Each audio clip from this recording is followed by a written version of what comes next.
Hi guys, Tiffany here. Welcome to my quilting life. It is Sunday the 15th of December. It's almost Christmas. Look at that. 10 more days. I haven't been around for a while. I know you guys all know this. I have been ill, MS ill, as in I'm in a flare. So everything in my life has been slowed down. And normally you guys know me, I'm speedy, get through everything, be done, but I can't. It's just too much. So this thing is taking forever to load, so give it a second. I can see that there's names. There it is. And then it's going to be loud for a second. Oh, there we go. All right. Hi, Michelle. Hi, Diane. Hi, Justin. So let's get to things that, let's just get to getting stuff done. So 2 mail packages came for birthday blocks. One was from Vicky. She told me to open it. So I already opened it and finished her blocks for her to make them of size so that they can be used. So there's 4 of these. You can tell Vicky likes puppy dogs. And she had done, I think it's called attic window quilt with puppy dogs. So there's 4 of these blocks. And then she sent some string piece blocks that were only 6 inches. And I just grabbed some from the drawer, some scraps, and made them to be 9.5 inches. So her block was the string stuff in the middle. And there's 3 of these. They're all different.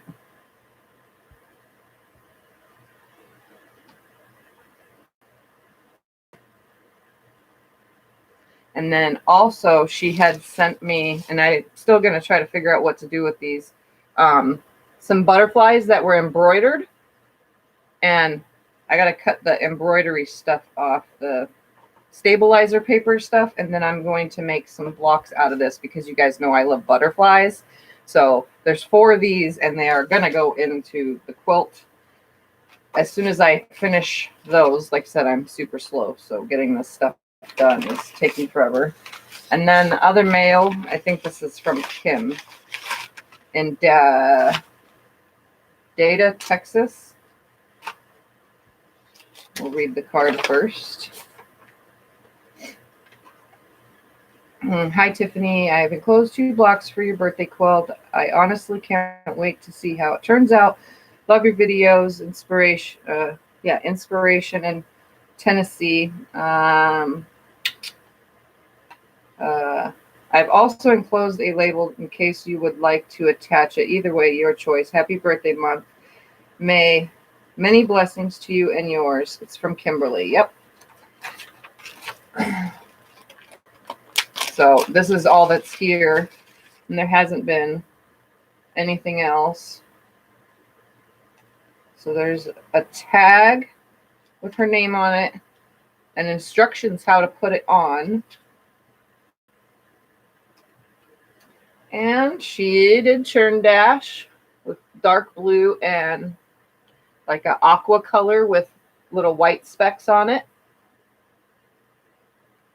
And another churn dash with off-white background and an aqua with looks like raindrops on it.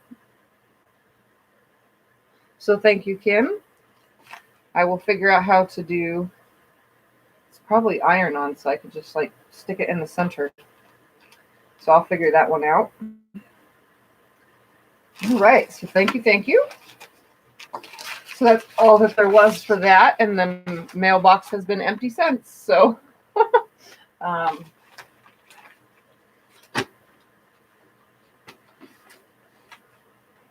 trying to keep everything together. So we are today not working on blocks because I have Christmas gifts that need to get done, so I'm going to get them done no matter how horrible I feel. And I'm going to say hi to everyone else real quick because I saw more jump in. So we have Vicky, Anna, Lynn, Betty, June. Hi, everybody. Just stick that right there. So today we are going to make this right here. It is a crossbody bag. And look at this, guys. I figured stuff out, but it took me a long time to do. It's got an adjuster, so it can be adjusted to a different size. So it could go over the body, you know, like that. And it has swivel hooks so that these could come off as well. And it has a front zipper pocket. And then it has a magnetic snap. Check it out. Hi, Aunt B. And then it also has an internal zipper on the opposite end. So if this zipper's on this side, this one's on the back side. So it's got a nice zipper right here. And then on this front side also, there is another front little pocket, like, you know, just to throw something in, as well as another inner pocket right here, a nice big one. So lots and lots of pockets on this bag. It is super adorable, very, very adorable. It is not too big, not too small. It's the perfect size. Like I said, it's a crossbody bag. And this one requires just a little bit of stuff.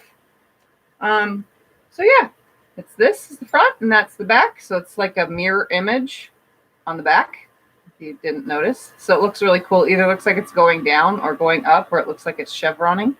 So I like how it looks. To make this bag that I am making, or at least something similar in size, shape, and so on and so forth, we are going to need, let's just set that aside, 21 5-inch squares is what I used, because I had myself a challenge to use 5-inch squares. So one charm pack split in half, 21 for one bag, 21 for bag number 2. And I used Andover Sun Print 2019 by Allison Glass. It's an Andover fabrics. Also 2 zippers for the pockets, at least, I don't even know how big these are, 10 inches. 10 inches, I guess. So at least 10-inch zippers, because they can be trimmed down. As well as at least 25 inches for the lining of a background fabric, and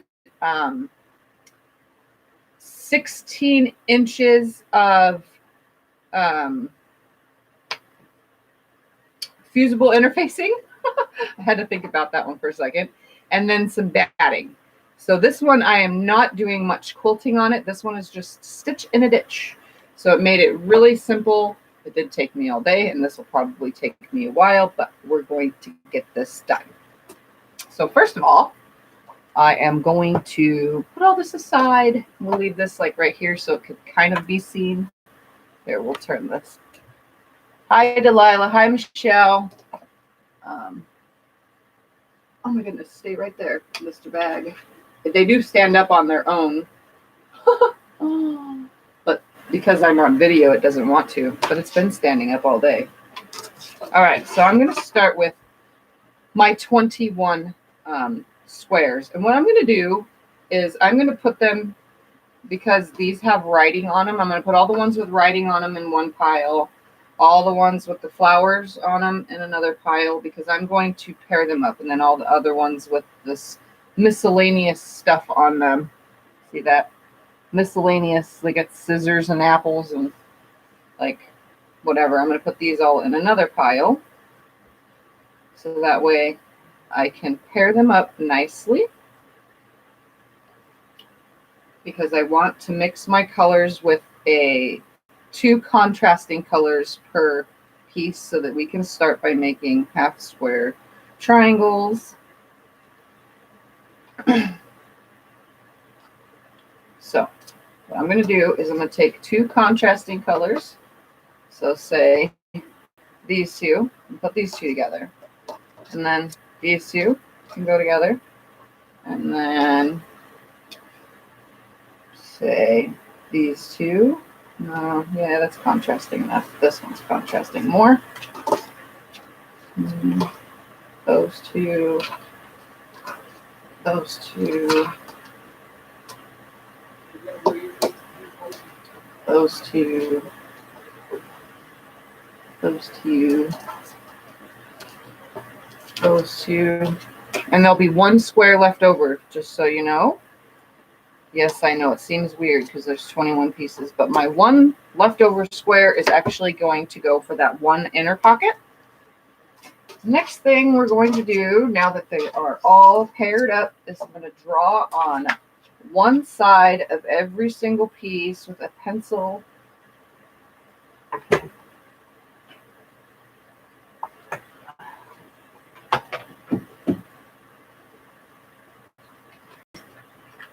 Or a pen.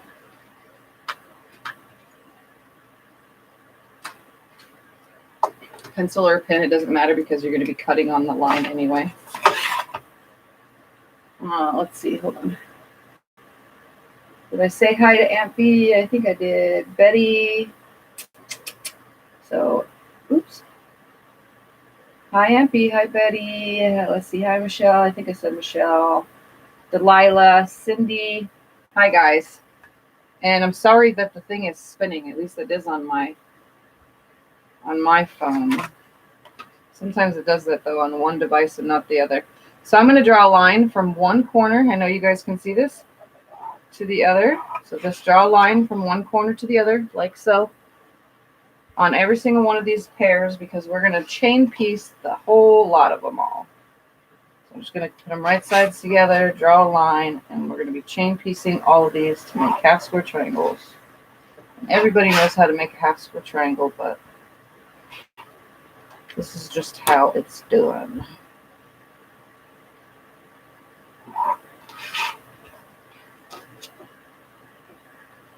So I'm going to try to do this quickly. The other day I did not make anything at all quick. But since I've already made one, I can make another a little bit faster probably. I'm just drawing a line from corner to corner. On one side only. Making sure that the blocks are stacked on top of each other. It's spinning on mine too. Well, my other one's not spinning now, so. Goodness, there's a hot mama in here. How you doing, honey? I'm going to try to do this quickly because I made one, so it should go quicker to make number two, but we'll see. We're hoping, right? Hoping for it. But I'm a little on the slow side. Like I told you guys, I am moving very slowly. I ate before coming on, and I thought that I could eat super quick, but no, that did not happen. Take your time, Timmy. So I'm just... Your followers aren't all speed demons either. Just take your time. All right, so. If you do it too quick, maybe they'll miss a step. So take your time. That way everybody learns. There's a line now on every single piece, and now we are going to chain. So they're saying hi to you, by the way. Hi, everyone. Did I say hi to Betty? The freezing rain in MO. Where's MO? What's MO? Montana? Or, I forgot. MI is Michigan. MA is Massachusetts. What's MO? I think Montana. Yeah, probably is. That's Betty. And Sue-Ann. Hi, Sue-Ann. Missouri. MO is Missouri. Oh, and for this purse, we're also going to need, I forgot to tell you guys this in advance. Sorry, we're not 2 D-rings. 2 lobster claw clips. 1 sliding thingamabobber, which I have no idea what it's called. I think it's just a slider.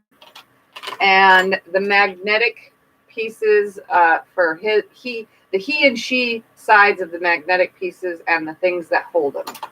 And let me tell you guys, we got pretty good, almost, well, I've been told, really good deal online for those. So, yeah. Love you. We'll go get groceries. Okay. So, they're all saying hi. Hi, everyone. Sue-Ann has snow. I would never be there. I don't do snow, guys. Now I'm going to sew a 1/4 inch on each side of the drawn line on every single piece. And I'm just going to start. And I'm just going to chain piece the whole lot of them. Make sure that they're nice and they're right sides together. But one right in, right after the other, over and over. until all of them are sewn.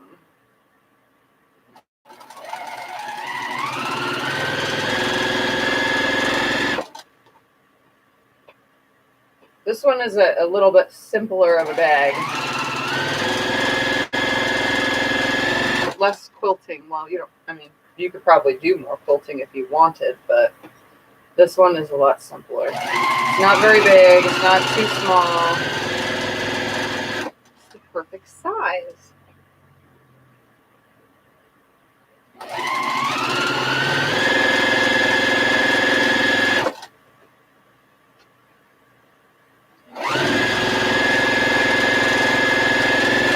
So I'm sewing down one side of every single one of these to start.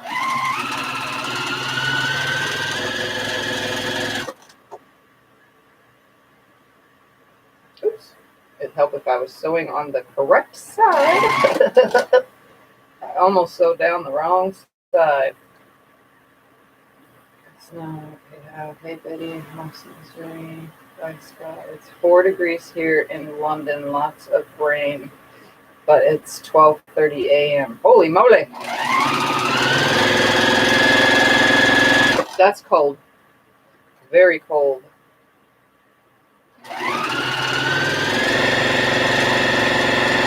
All right, so once you sew down one side, just take the end that you just finished on and your whole entire stack and lay it on your lap and sew down the other way. The opposite side now of every single piece. Oh, and this Tiffy has now ran out of thread.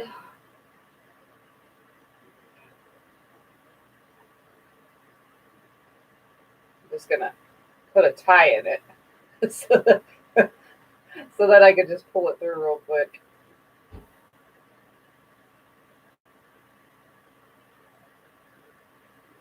Sometimes, like on the long arm, I could tie it like this.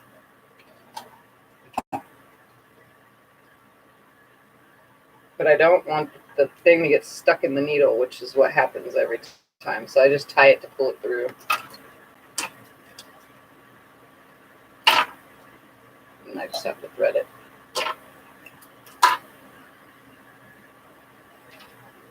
I forgot to check that before I was going on. I knew I was getting low the other day when I was making the purse. It's really, really hard to thread a machine when I shake and the threader doesn't like me.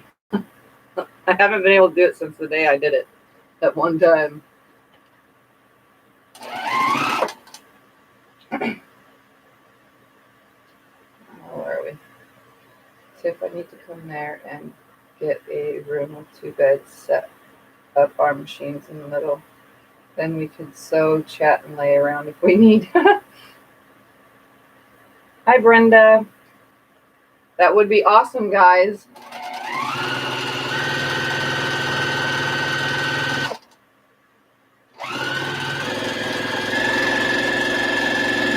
I told my mom to come back and come on a sewing retreat because she's obsessed now and wants to sew more.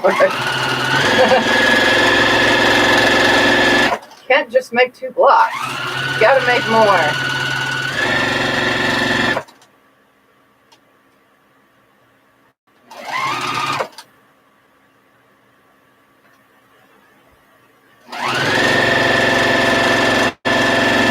All right, so I'm almost done.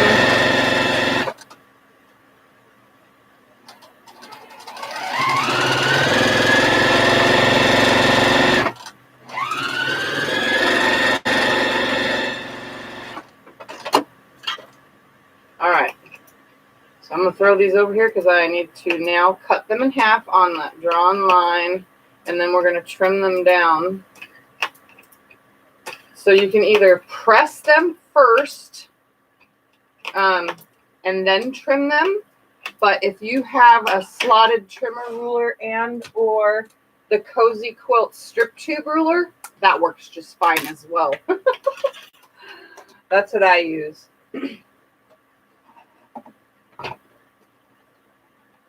Okay. So So let's trim all these in half now. And I'm going to keep all the sets together. And I'm going to turn this just a little. I'm going to keep all these together. And then I'm going to line my strip tube ruler, or if you have a slotted trimmer ruler, on the 4.5 inch dotted line that goes across, not the straight solid line, but the half line. I'm going to line it up on the 4.5 inch line on my sewing line. And I'm going to go ahead and trim all these down to 4.5 inch squares. And then they'll go to the iron. So for now, I'm just going to trim them, put them aside, trim them, put them aside until they are all complete. So they're going to be 4.5 inch squares.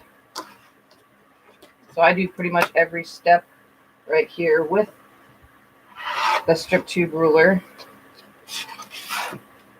But I know a lot of people have, and just so you guys know, I just cut myself with the, see that? Sorry, can't hold my hand straight. See that right there? I just barely tapped my skin with the rotary cutter because I'm shaky, and I cut myself. And hopefully it don't start bleeding more than it already is. It's a fresh blade, so it's super sharp, because the other one was so dull.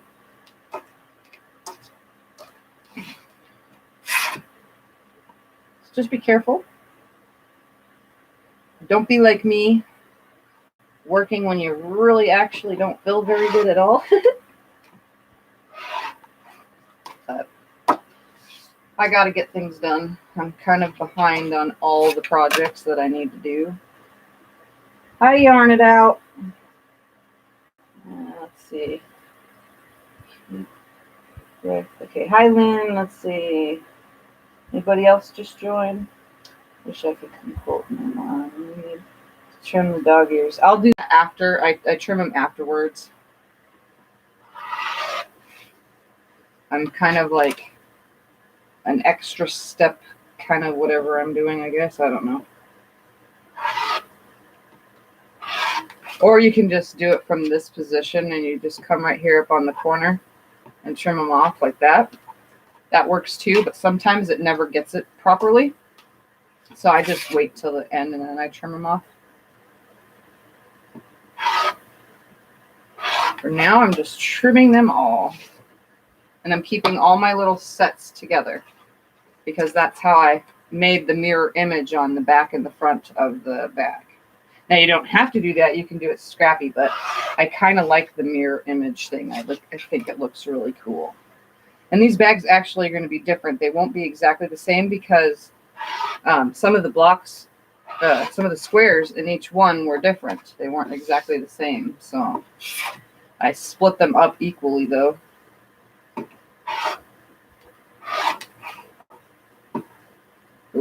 Okay, so now it is bleeding more.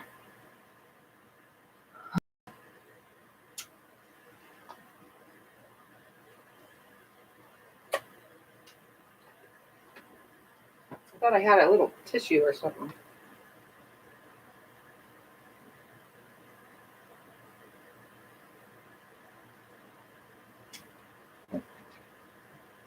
Guess not. I'll just put it on my pajama pants. Okay. All right, that one's done.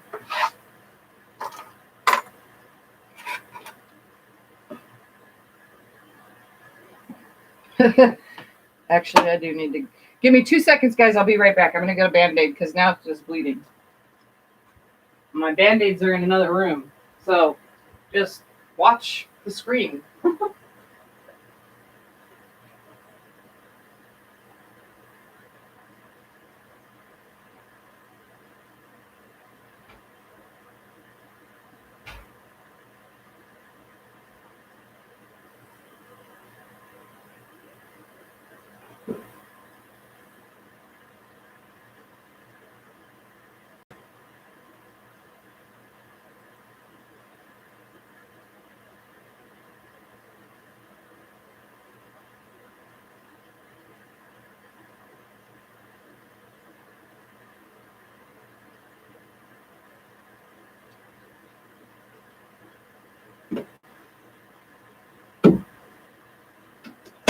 Okay.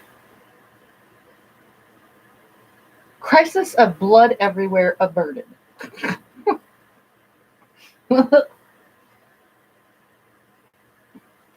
Right? I should just keep some Band-Aids in here. Just in case. That would have been a good idea.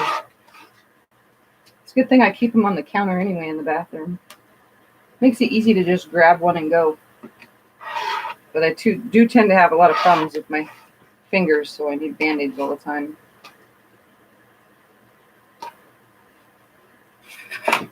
Hi, Dewana.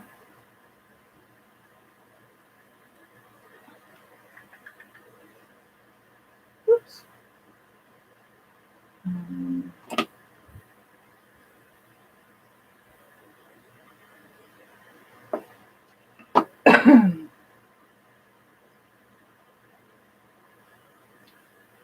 Sorry about that.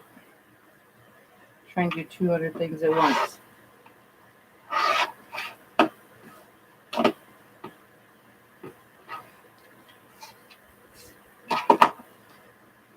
Yes, I'm watching my fingers now. Even though all I did was like hit the blade against my skin right there.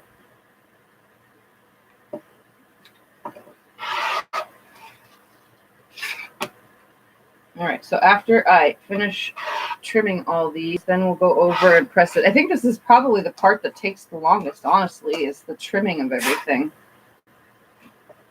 Got a little crooked bent piece, but I'm still going to trim it.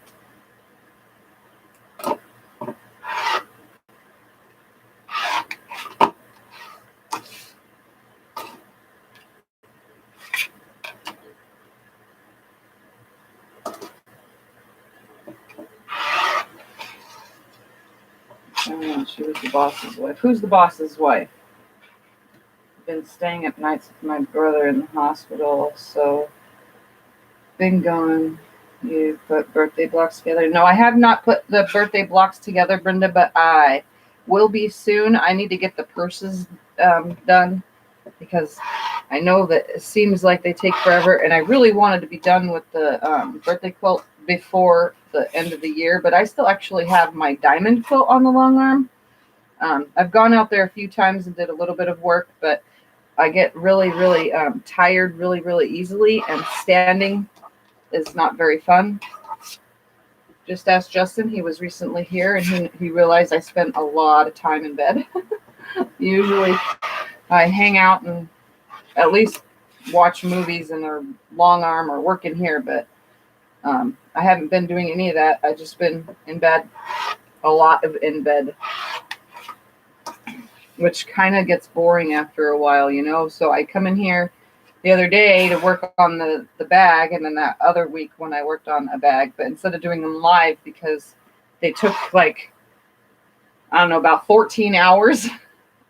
And I don't think you guys want to watch me work for 14 hours. So plus I have to stop and sit down and stop and sit down. But since I've made one, when you make something once, it's easier to make it again. It's a rule of thumb kind of thing. Once you make it, it happens quicker every time you do it over and over. So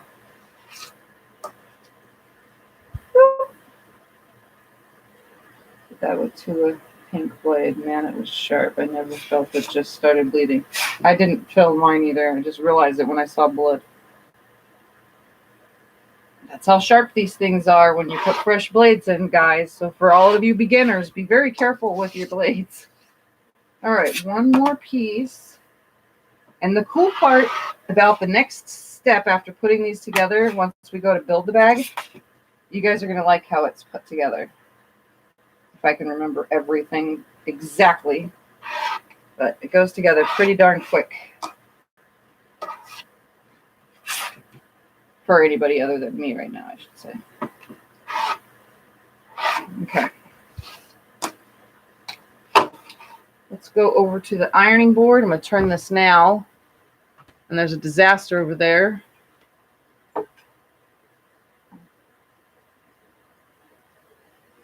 Got a dash. Okay, Sue Ann, we'll see you. I'll be here for a little while. It'd be nice if I had a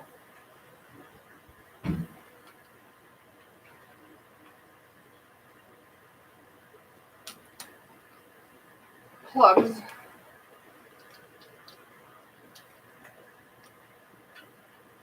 And my iron is now clean, by the way. Oh, and here's all the blocks for the birthday quilt. They're all just sitting right here, waiting to be done. And my room is a little bit cleaned up. We cleaned my bedroom out to.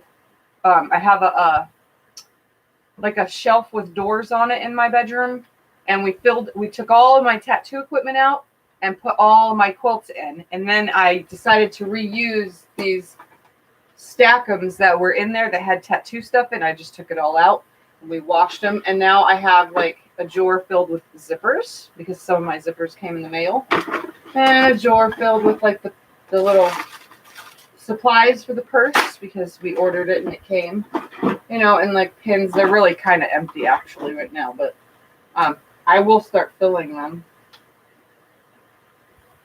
Okay, so now let's press all these.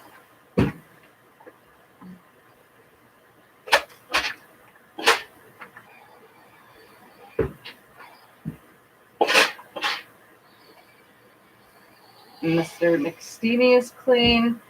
Squeak is also clean, like super clean and fixed, but does not squeak anymore. Kind of funny, right? I cleaned the iron that made the funniest sound ever, and now it doesn't make the funniest sound ever anymore.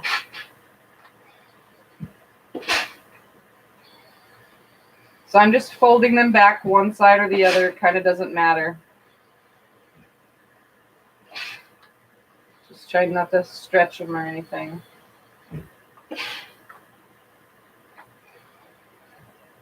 They roll back pretty nicely.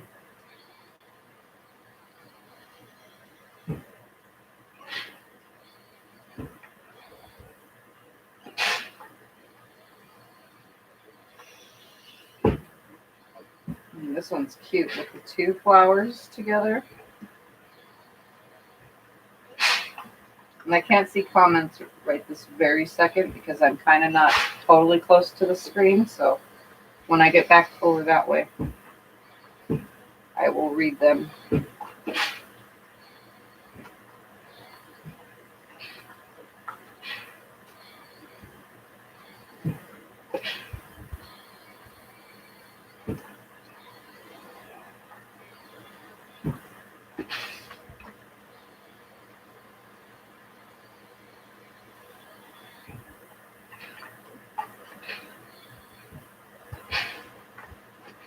Okay.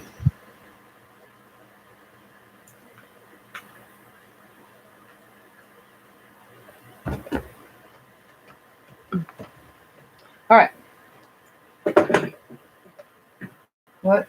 You took the squeaker out? Yeah, it wasn't even I don't know what was wrong with it. It was clogged, like it was a clogged hole or something maybe, is why it had squeaked that whole time. Now it's super duper clean, so no more squeaking. All right. So now all I need to do is I'm going to trim off all these little dog ears. I just use the rotary cutter for that. It's no big. You can use scissors if you want. I just kind of spin and trim. You don't have to do that. I mean, you can leave them on, but it kind of is a disaster when you do. So get rid of them.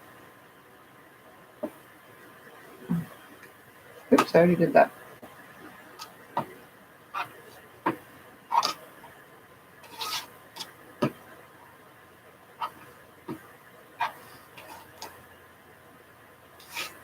Okay. So once all these are done, the next step should go really fast because all we're doing is making mirror pieces, mirror blocks, pretty much. And then chain piecing together.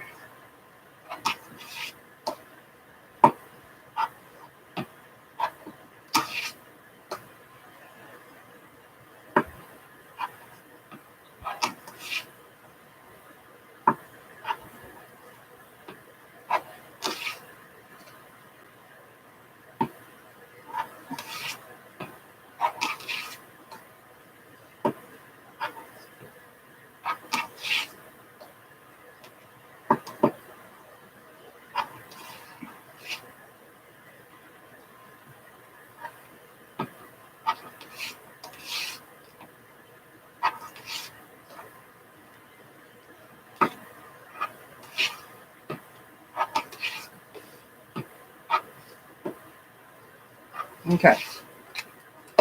Now what we're going to do,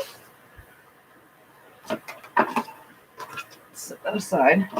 We are going to make 2 9 patches. Now, and you can see right here a lot better if I turn that down. So I'm going to put this one up here, my little parts over there, and that one here. And let's see. Then we're going to use, I want this bright color here. So I'm going to put that one like that, and this one like this. So one goes down and down, creating like a big triangle point or flying geese unit. And then the next one is going to go up. So we'll put that up and that up like that. So the other side looks like a flying geese. And then let's do down,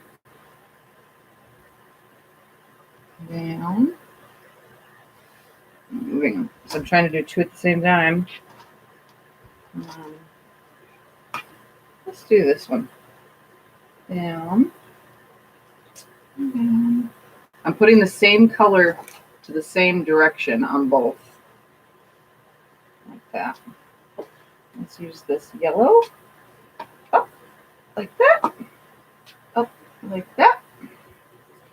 And then I think I want this bright piece on the inside. So we're going to have these last ones. So we're going to go down, down,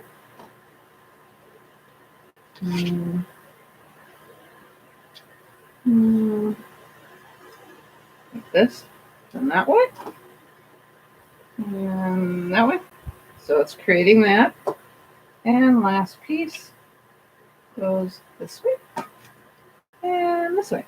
So it's creating a chevron at the same time as it's creating flying geese. At the same time it's whatever.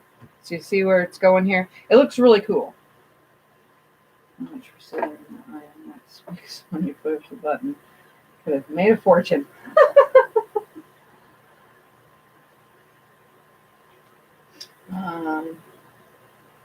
All right, so now I don't need my strip tube ruler anymore.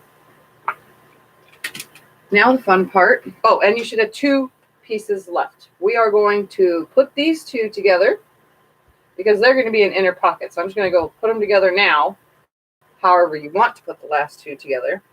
And then I will create the pocket when I get to that part. But for now, I'm going to put them together so I don't have to do it later.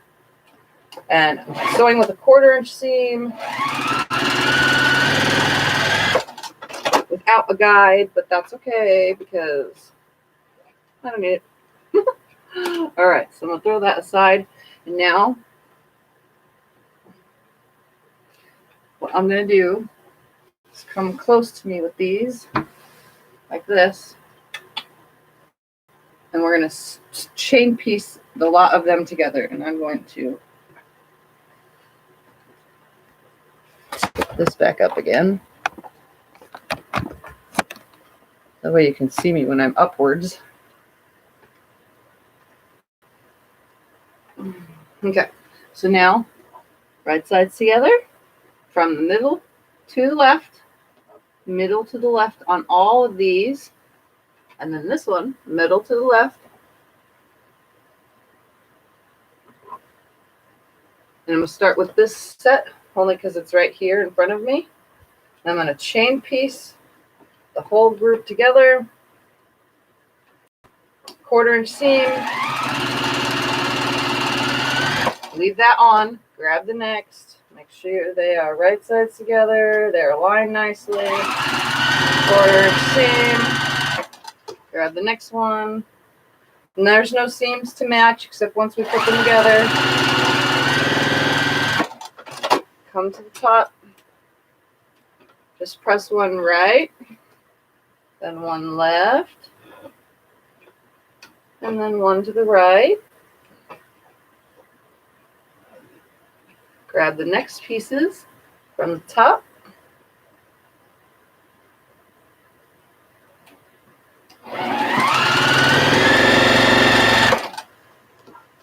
Keep them in the same position they were in. Just put them right sides together. Don't flip or turn anything.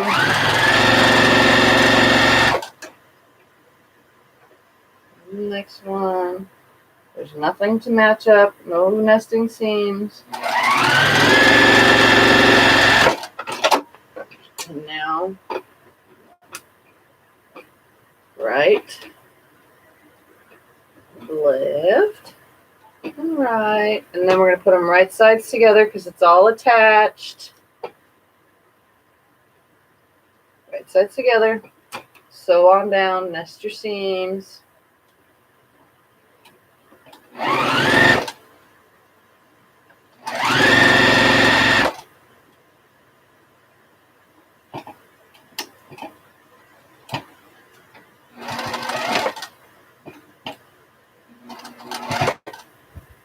I had a flipped piece. You got to make sure that they don't flip because I am going to be using interfacing. So I want them to be nice. Alright, so I'm going to open this up and just give it a little finger press for now. Then I'm going to grab this side, put it on. Nest my seam.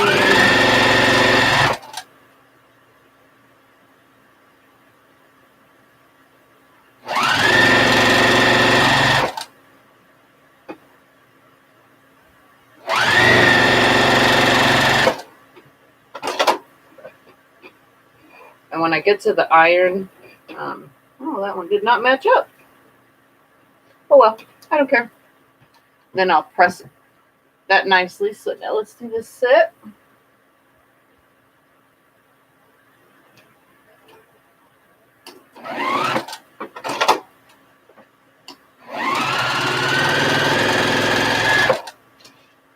Yes, it's very bright, very, very bright, and it makes for a really, really adorable bag. Of course, this probably would have made a really adorable children's quilt too, with such bright colors.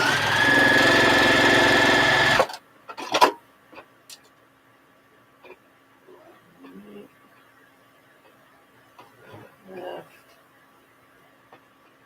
right, and then we're gonna put these on.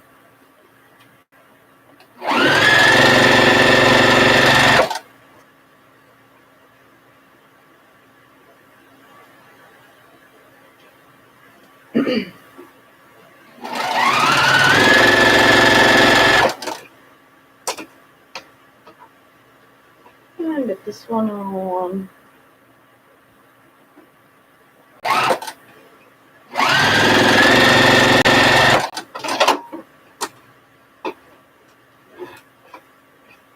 You guys can press your seams whichever way you want, darks, lights, depending on what you're using. I'm just doing right, left, right. Right sides together, sew the rows together now. Nothing came undone. It's all been 100% together, put together very nicely.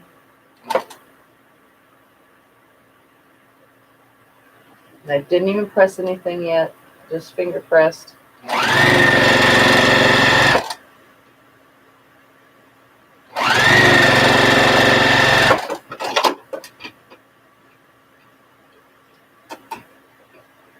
And this one.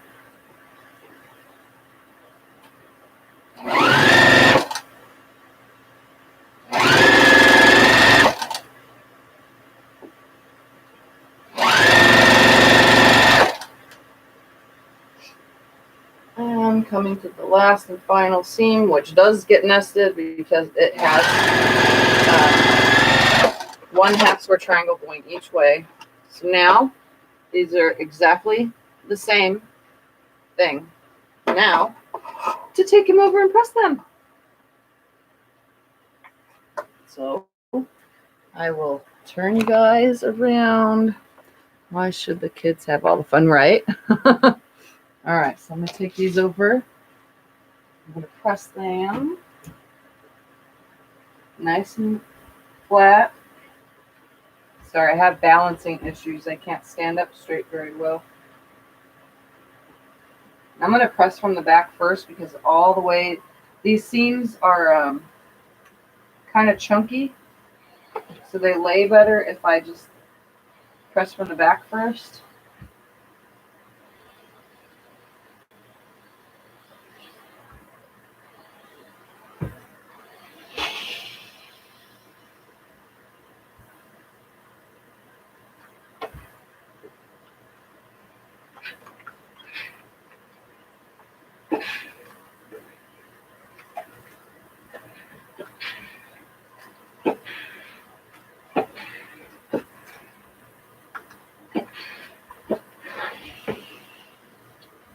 Okay, there's one.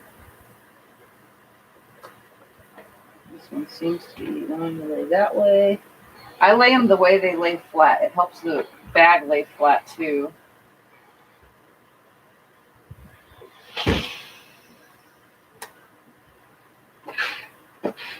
Lots of steam.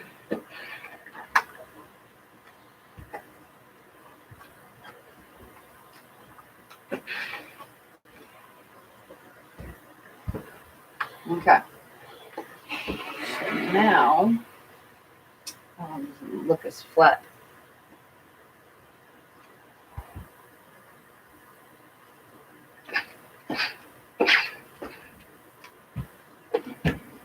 That was fast. Hey, Margaret. Oh, hold on, I can't see that far. I know I saw hi, Tiff. From Australia, I hope you and your family have a very happy and safe Christmas and Happy New Year. Oh, thank you. Thank you. All right. So this should be a 15-inch. Hold on. I'm going to make sure before I tell you guys, but it should be 15 inches. Or 12 and a half inches. That's what it is. 12 inches. 12 and a half. 12 and a half. 12 and a half. Okay. So 12 and a half. I don't know where I got 15 from. Probably from the other day. I don't know what I was doing. All right. Now, from right here, I'm going to take interfacing.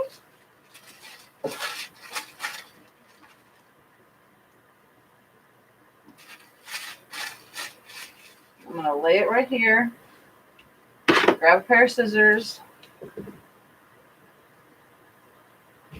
I'm going to take one piece and lay it on the interfacing, and my rough side is the side I want to press it to, so I'm going to lay it on here nicely, just like so, and I'm going to press onto the interfacing.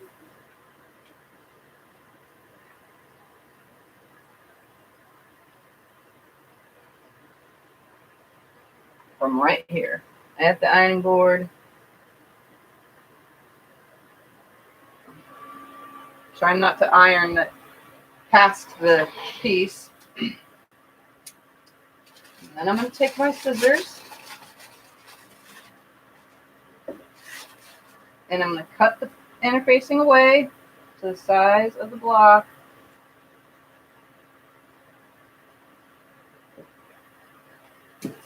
But I'm also going to leave this long end right here because I'm going to be using those pieces when I do my strap.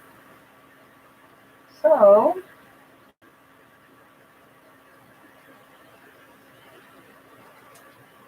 now let me just iron it the rest of the way so I don't have to be careful with the iron.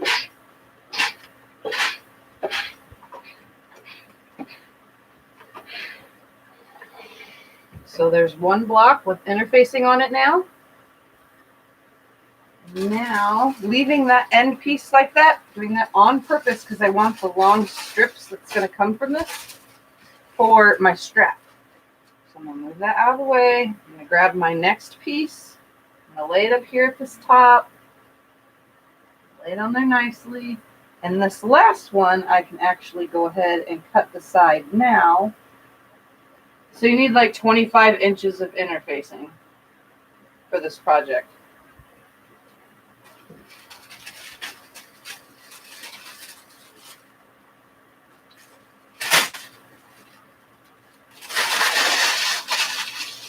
All right, so 25 inches or so of interfacing.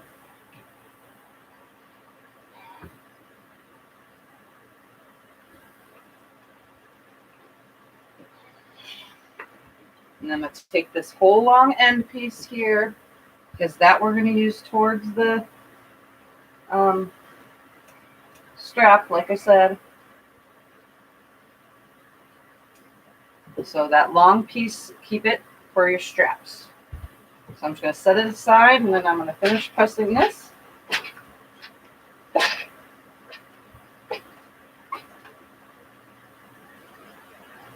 And then I'm going to grab some batting. You just need scraps. And you only need batting for this anyway, for this part, so you don't need much.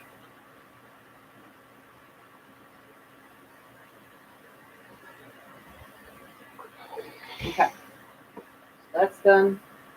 Grab my batting. And we're going to take these over and do the next step.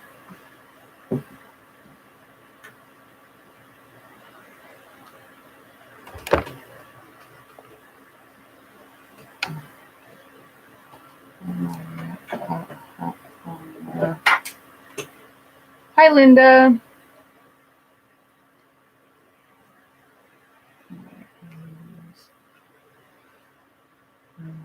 Not where you are, yes, up to near the 40s, think. God, for air conditioning. All right, so now I'm just going to take some batting, and I'm just using scraps like always. I'm going to lay this piece right here, cut out some batting for this, and this time I'm not using a lining piece. I'm just going to, because I'm only stitching in the ditch, so there's really not much, I'm just, hopefully it don't grab too much, because this is 100% polyester batting, this one is. I can tell by the thickness of it. Okay, take all that excess off. I don't need to run that much through. So once your interfacing is on, stick it on some batting. You can use whatever kind of batting you want. I'm just using leftovers, which is best for these projects.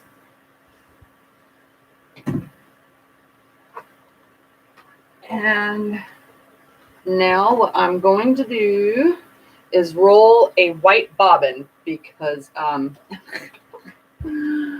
actually have a cream bobbin in right now, and I don't want that. I want everything to be white.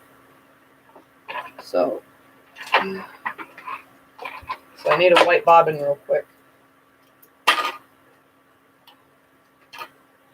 I didn't think anything of it till just now.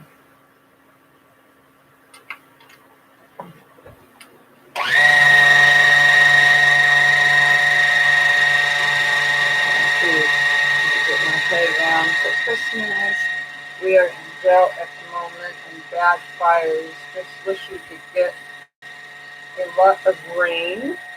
I'd asked how you turn on the AC. It was getting hard to breathe. If I could send our rain, I would. Take care of the save. All right. Yeah, I had the tan bobbin in here, and I don't want a tan bottom and a white top when I go to put the whole purse together.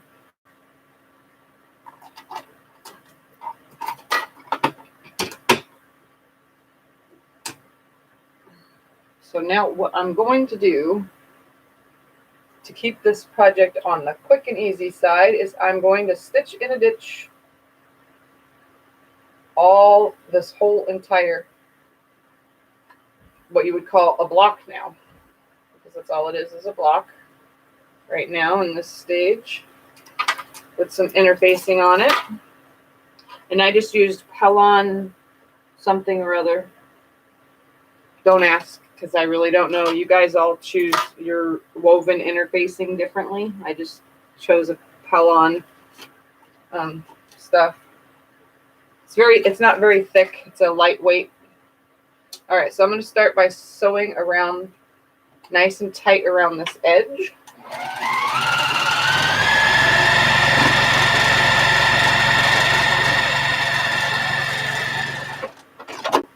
going to keep it all nice and flat. I don't want no shifting.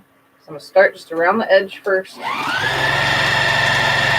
just 2 sides to start. And now, that I'm going to come down and start stitching in a ditch. I'm going to change my stitch length to a bigger one, to 3. I'm just going to stitch in a ditch. I'm going to come right here, turn the whole thing, come up this ditch,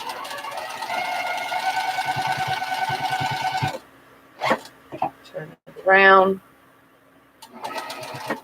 come down this ditch.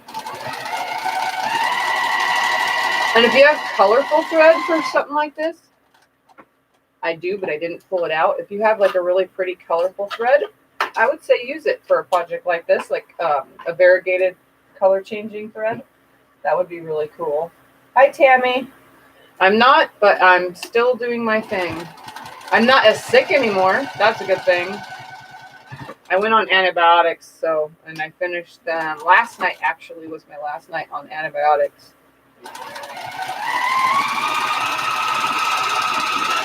I go back to the doctor Tuesday, Wednesday, and Thursday. I have doctor's appointments. And now I'm going to stitch down this whole ditch.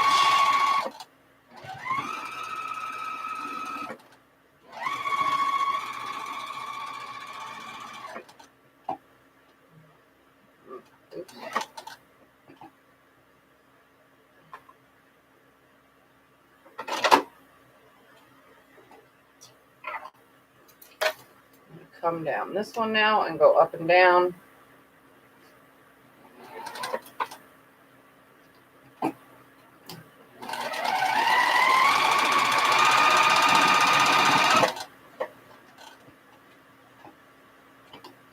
Probably just stitch the channels first, I guess, if you wanted.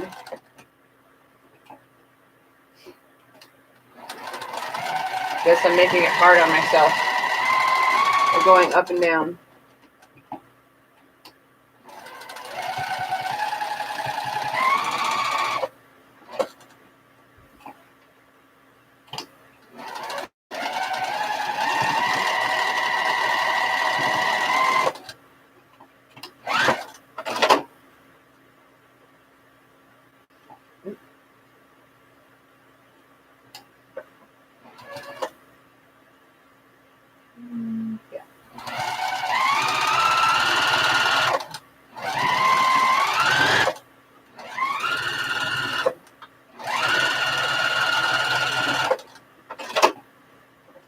And this way now.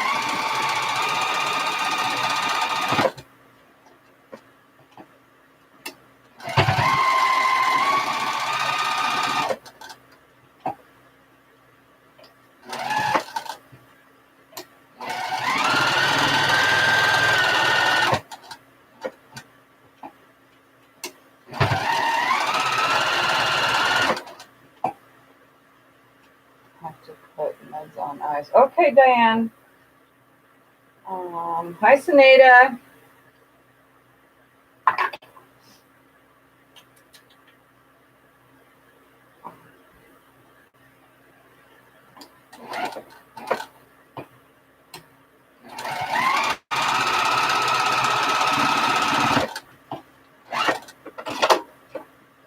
And now to sew the last 2 sides to hold it nice and down tight.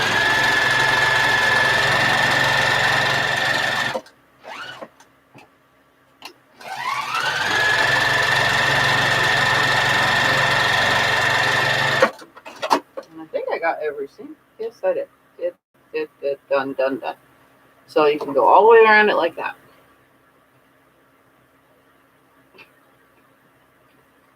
And this time I'm just going to sew the column. See how much faster it works.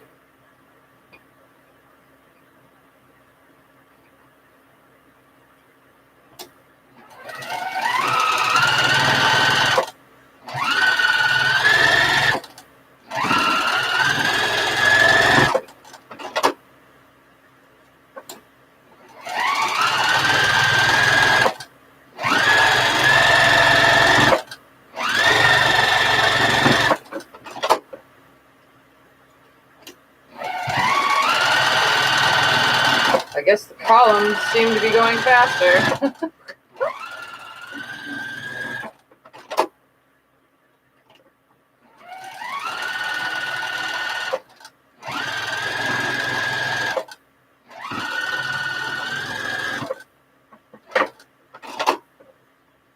I'm not feeling better. I'm just not sick now.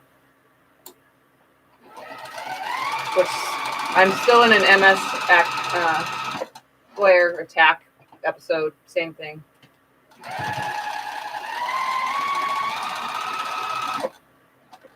Which really sucks, but I live with it.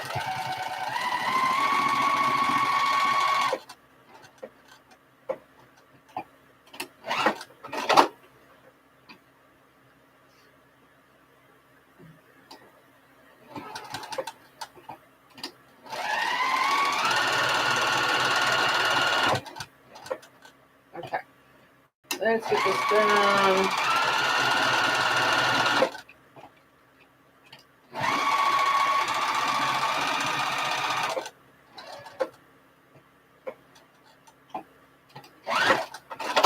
And one more row.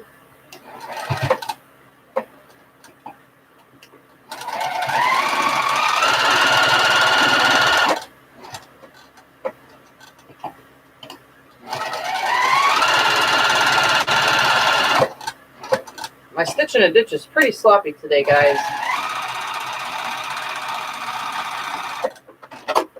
And I'm going to sew all the way around the whole entire thing now.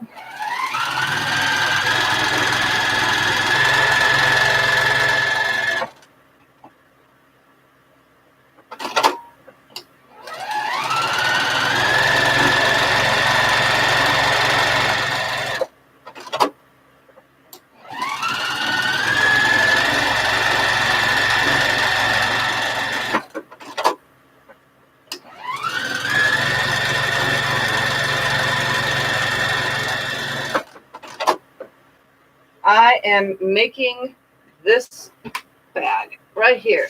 It is a crossbody bag with an adjustable strap. So it could be really, really, really long. It has hardware and everything. And it has lots of pockets. Got a front pocket, and it's got an inner zipper pocket. And then it has an extra pocket below the zipper. And then this side has a piece pocket, and the back is mirrored image of the front. It is very super cute, and I'm making pretty much the same exact thing, same exact colors. Doing it all over again, except different zippers and different same layout, different color, whatever, different color combo.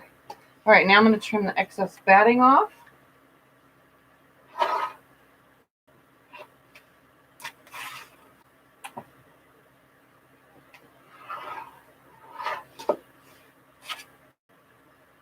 Everything should be nice and flat because I use the interfacing. All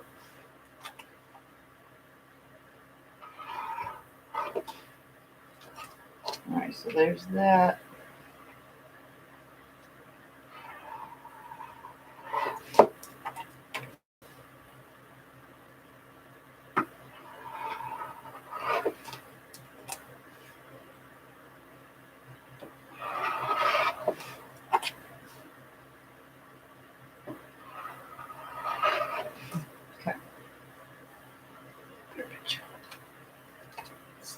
Cute. Thank you. All right, so now that I have these, I'm going to make sure one more time. It's 12 inches. 12 inches. Okay, so they are 12 inches. Now I'm going to grab this, my background color. In case I want to show the purse again. Just going to hang it off my chair so that I can show it again but find it. How did your birthday blocks quilt? I haven't done it yet, Sinead. It's still they're side now. They're just not done. They're ready for me to put together. I just got to trim them all. Either trim the big ones or make the smaller ones bigger. If that makes any sense, I need to adjust them. So now I'm going to go ahead and cut a 12-inch strip off of this now.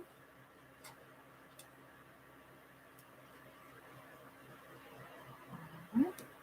12-inch. 12-inch.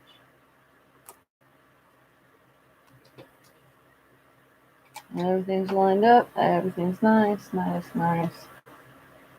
Nice. Okay. So, not really. Yep. Guess I wasn't pressing hard enough. Okay. So this 12 inches now is going to get trimmed down right here at the selvage. Because this is the cool part right here. So we're going to trim off the selvage right here. Come on. Stay straight. Turn it around. Cut over 12 inches. So I can have two 12-inch squares.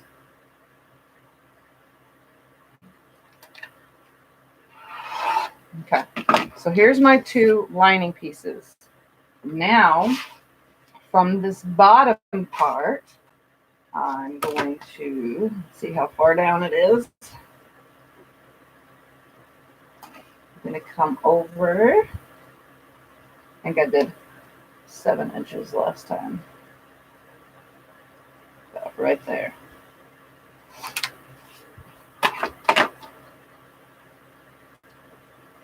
I'm going to come down just a little bit. About right here. Cut, let's see, 2.5 inches off the top.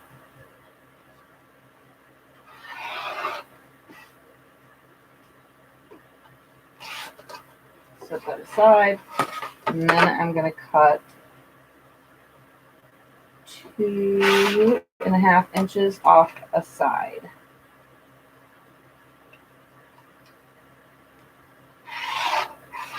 So put those aside, leaving me with a rectangle that is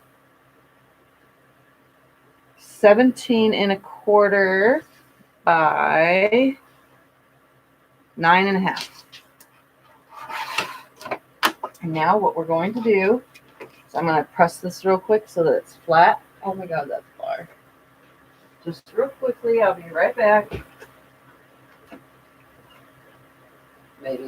Maybe I'll be right back in 2 seconds.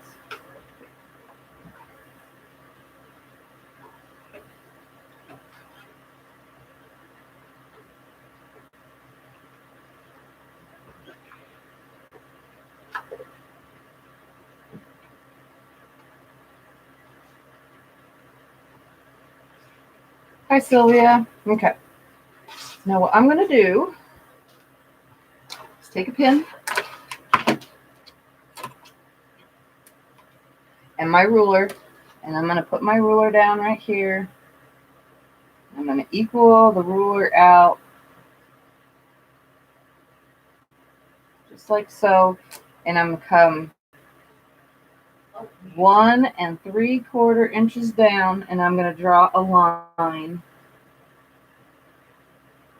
from one side to the other that is 1, 2, 3, 4, 5, 6, 7 inches long. And then I'm going to come down 1/2 inch.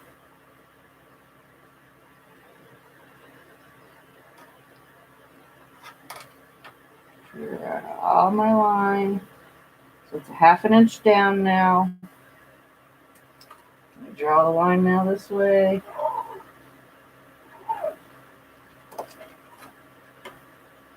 Line at the end. So it's 7-inch opening that I have now drawn. So in its center. Let me draw my center line. That's 1/4 inch so I can show you guys because we did zipper last time I did this. So.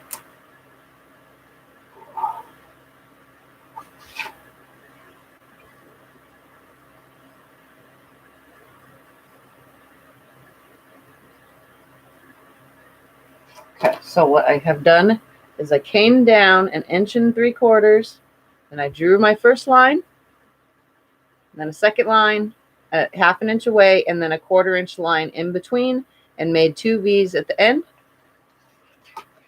Now you're gonna lay both these the same way, so you know that this right here is going to be the top. Now, I know this is the part everybody's going to hate because I'm cutting through something that I nicely sewn. I'm back, I'm beautiful. going to lay this down. And I got you all kinds of goodies. Okay. I love you. With this, lining it up across the top. And I got to tip this down a little. I already saw all those. So I'm lining this now across that top. Okay. And my line that I drew is right here. And I'm also going to center it. And it looks pretty darn center to me. Oh, this is awesome. Okay. Did you just make that? That's beautiful.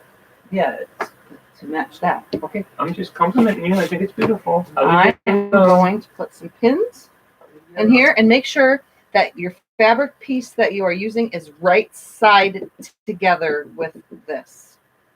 Or, yeah, wrong side together, right side. Yeah, right sides together. I had to think about that one for a second. I'm going to put pins. Hold it still. Okay, so now I have it. It looks like this. And now I'm going to sew around that whole entire outer part of the line. Okay. So let's take this over.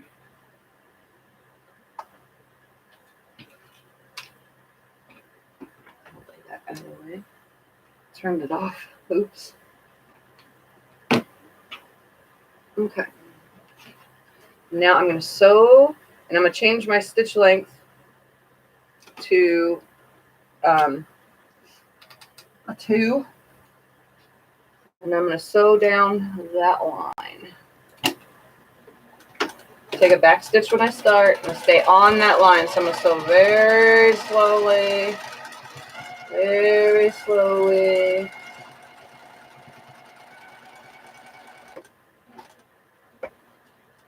We're making the first front pocket right now.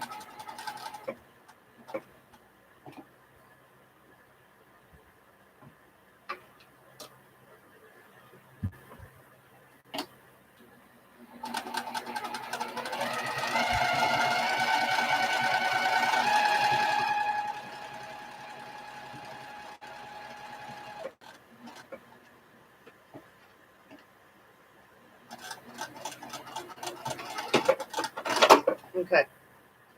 Pull these pins out. I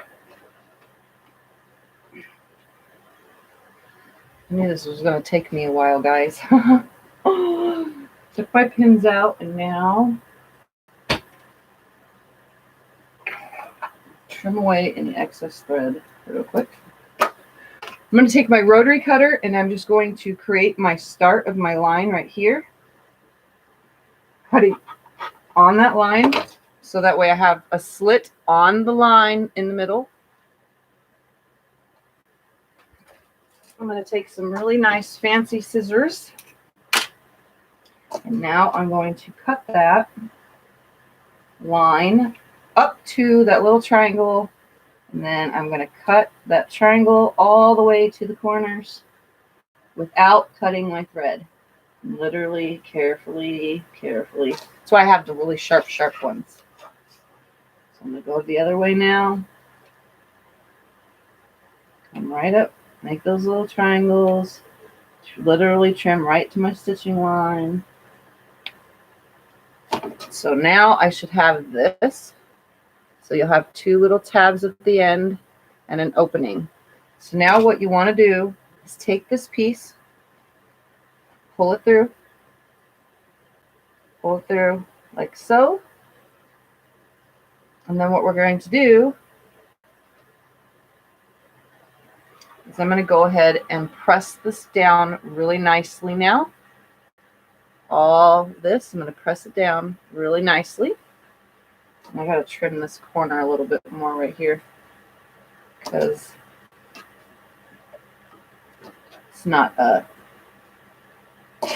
pulling right. See, it really literally has to go right to that stitching line. I don't want no wrinkles or anything, so I'm going to literally come right up to it.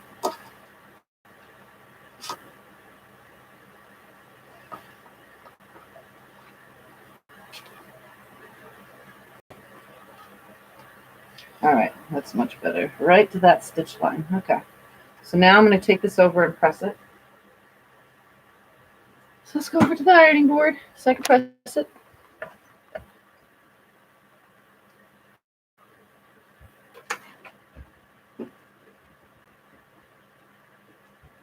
So I'm going to lay it the right way, just making sure nothing is folded or wrinkled underneath.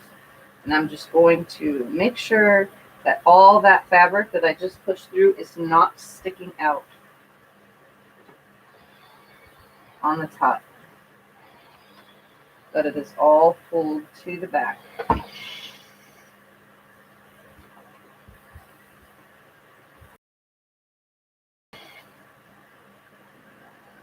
I kind of like am rolling it on the ironing board. Like, I don't know if you can tell, but I'm like rolling it forward a little. So that way the whole thing is nicely exposed. Hit it with some steam if you need to.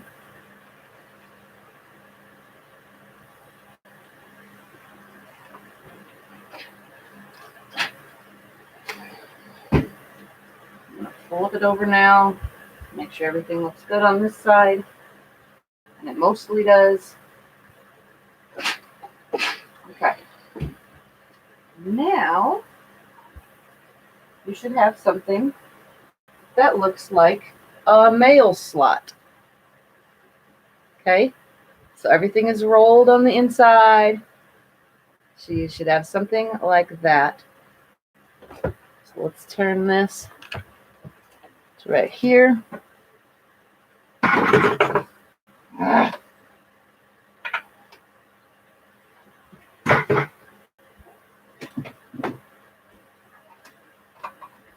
And now we need some glue. Glue. Choose one of your two zippers that you want to be on the front side. This zipper I'll put on the front, and this zipper I'll put on the inside. So I'm going to go ahead and use this zipper. It is an invisible zipper, which I kind of don't like, and I'm learning that I don't like them, but hey, it's all I had. So what I'm going to do, I'm going to put some glue on my zipper. Take your glue, put it on your zipper.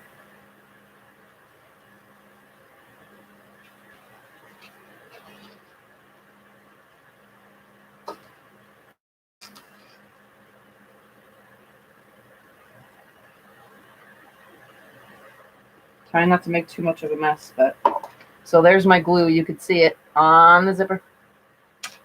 Put the zipper with the zipper side, the zipper thing, the slider on your left if you're right-handed, on your right if you're left-handed. Then I'm going to take this purse top and I'm going to lay it over this zipper. The zipper piece ending right at that edge. Right there, right there, right there. Adjust anything that you need to adjust. Oh, no, stay.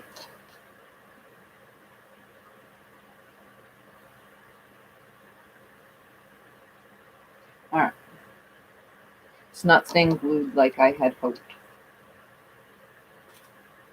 So what I'm going to do is attempt to put a pin in it. Nope, that's not going to work.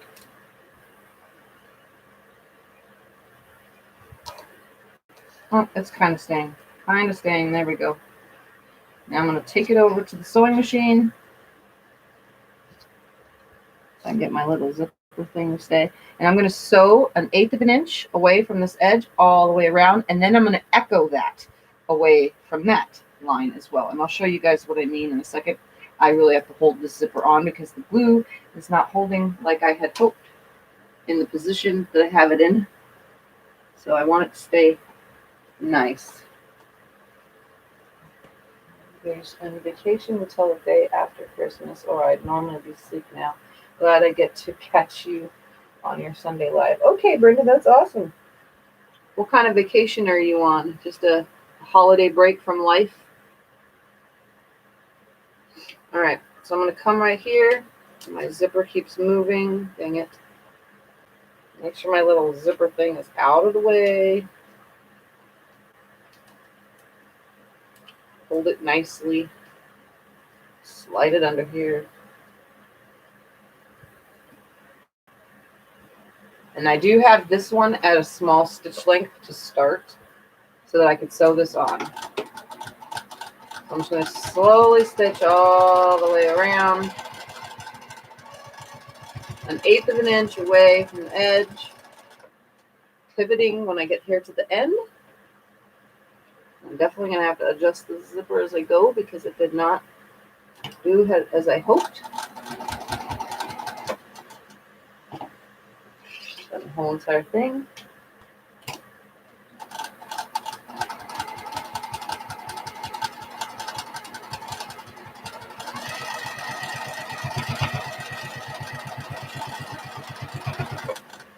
Now I'm going to zip the zipper out of the way because it's in my way.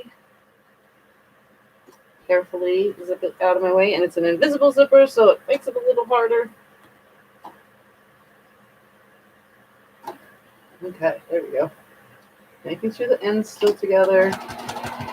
Stitch it. Peek underneath. Come right here. Pivot. Make sure nothing is folding or moving out of the way.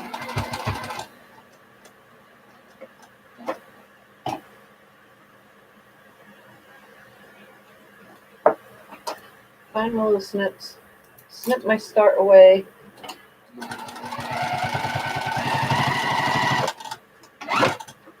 All right, so I sewed all the way around it, right? 1/8 of an inch away. So the zipper is now attached, but now I'm going to echo stitch around the whole thing again, 1/8 of an inch away from that to make it look like a double needle, except I'm going to change the stitch length on this one. I'm going to stitch away, and then I'll come show you what I mean.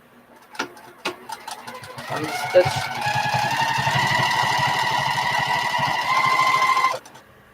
1/8 of an inch away, but a bigger stitch. And it looks really cool.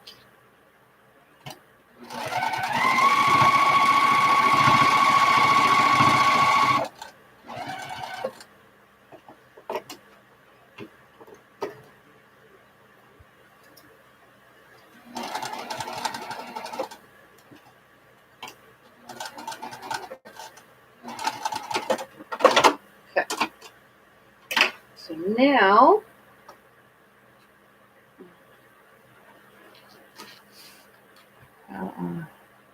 those cute little girls doing? Are they getting excited for Christmas? They are doing good.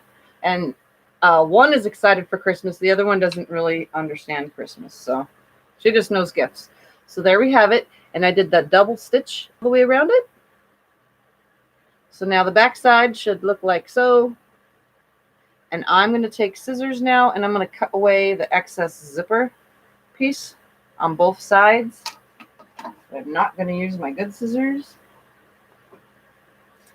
I'm going to use my paper scissors because even though it's a nylon zipper, I do not want to ruin anything. So I'm just cutting any excess zipper away. So now it should look clean like that. I love it. A bag is on my bucket list. Never made one. Well, there's now going to be plenty of bag videos from me. So now that we have that, like that, take this long piece, fold it up to it like so. And now I'm going to bring it down about 1/4 of an inch. So I don't know if you can see. I'm going to just bring it down about 1/4 inch at the top. Leave that excess up there. And I'm going to sew, pull it up like that. And I'm going to sew down this side, and down this side. And the reason why I'm bringing it down about 1/4 inch is because I don't want the top in the seam allowance. I only made it go up to the top so it's easier to line up. So now I'm just going to sew 1/4 inch seam down here. and it'll be away from all my top pieces when I sew the bag together, and then I'll sew down the sides, and the pocket won't have stitching in the bottom, so it won't be take the chance of too much weight going into the zipper and or something pokey and going right through it. Instead, it'll be a seamless bottom. So we're gonna bring this over here. I am going to fold this out of the way. So I just took that front, folded it out of the way. And I'm going to put this on here. And now I'm going to sew down this. But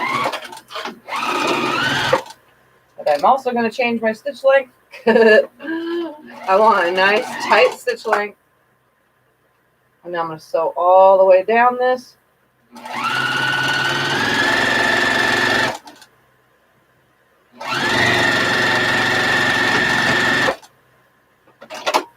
And then take and fold now the side out of the way, like so.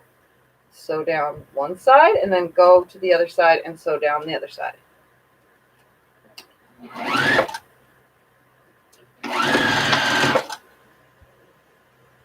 And it should line right up.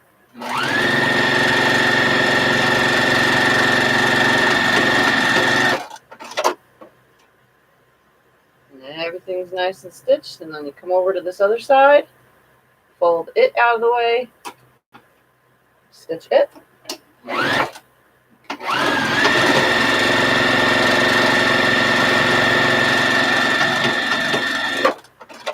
So there's that. Hello, Brenda. So here's where I stitched it. So you can see that there's a little bit left over on the top. I don't care about that because it'll end up falling in a seam. So now it's a seamless bottom pocket. So when you open the front of the zipper, you put your hand in, it is now, there's no seam. So if you put something in the purse, there's no chances of it going through the bottom in a seam and ripping the seam inside of a pocket. I mean, it's not that hard to fix inside of a pocket, I've noticed now, but so there's that. And you can cut away that excess if you want, which is probably what I'm going to do real quick with a ruler. I mean, a rotary cutter. And we're going to repeat this process now. There we go. So that way too much isn't up in the seam allowance. Now we're going to repeat this process with another piece with the lining. So now I'm going to put this over here. We're going to do another pocket, but inside the lining. And I need to now cut the pocket out. So I'm going to cut about, I don't know, let's see. That should be a good enough size pocket.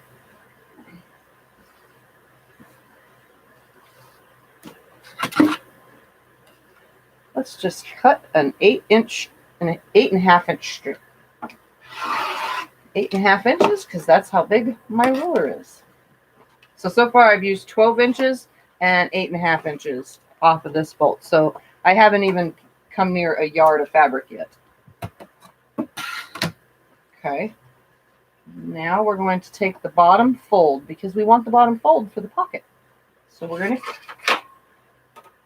come up. So there's at the fold, line the fold up at a line. So it's 1, 2, 3, 4, 5, 6, 7, 8. And we'll cut 9 inches up. So it'll be an 18-inch strip of fabric. And then the rest, put it aside because we're going to use those for other parts. So now we're going to do the same thing. So grab one piece of the lining. So there's 2 pieces of lining. You only need 1 to do this. So grab 1 piece of lining. Get this out of the way.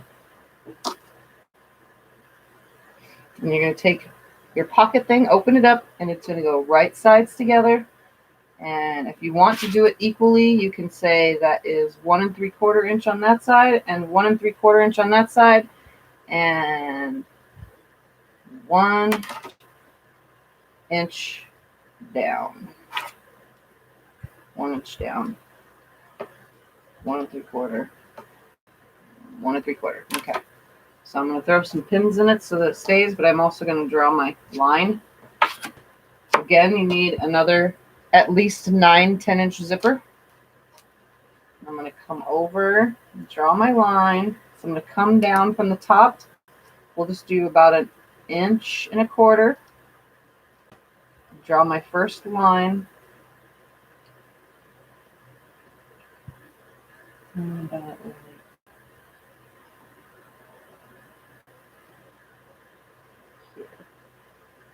So it is, my first line is going to be 6 inches long. Come down my side, 1/2 inch. Draw my line again.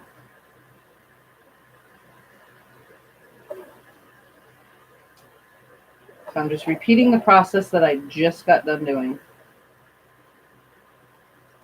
And I'm going to come up 1/4 inch. Okay, that didn't come out like it was supposed to.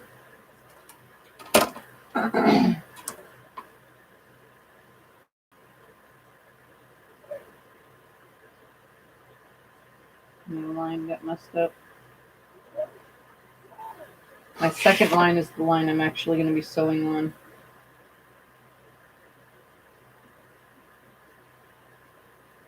Okay.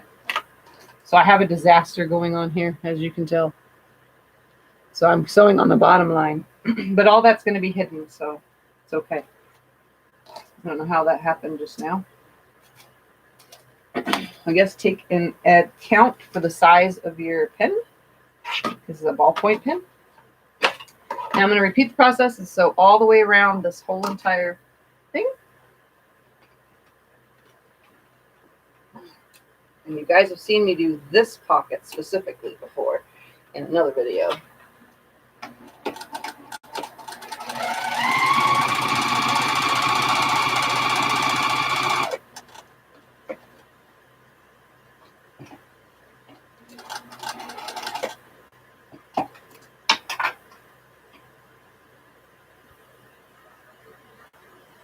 Oh, I did. Did I realize that? I said, hi, Brenda.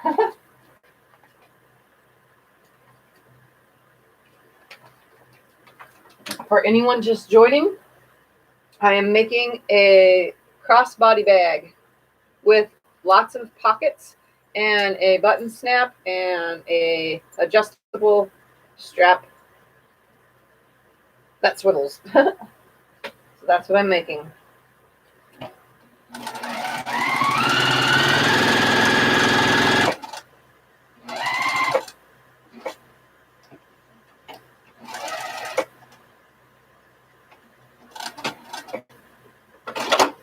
All right, so now that I've sewn all the way around, I'm going to remove my pins.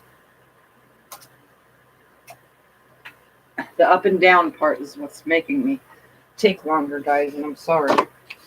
I'm going to cut on that center line with my rotary cutter at first. I'm going to take my super sharp little scissors with points, and I'm going to cut to my triangle, up to the triangle, and I'm going to cut right to the stitches, but not the stitches.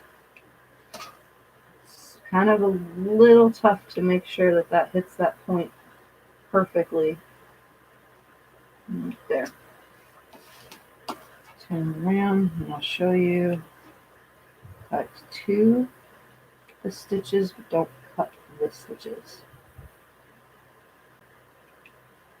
Okay, so I cut to the stitches, but not the stitches. So you'll have these two little triangle flaps. And then you're going to push this through the hole, like so. Pushing this through the hole, like so. And then I'm going to go press this nice and flat. So use my finger right here real quick. Make sure it's rolled good. Let's press nicely. I'm going to take it over to the ironing board and press it.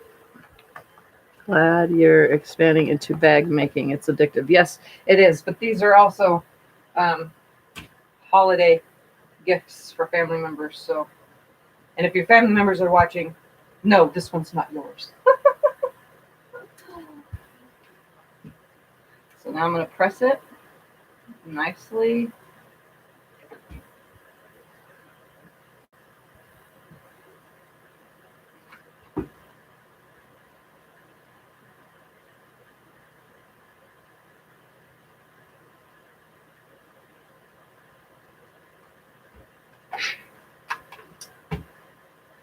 side. Kind of like pressing up to the seam. And then pulling it down. And then pressing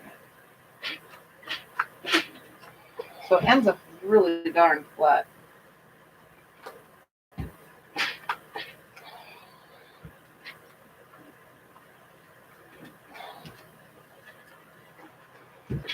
Okay.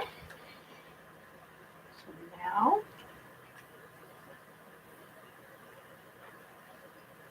bring this darn thing over. We have another mail slot. Okay, so now you're going to take it the wrong side down. And we're going to place it over a zipper. So again, my zipper tab opening, the opening to the zipper is going to be on my left.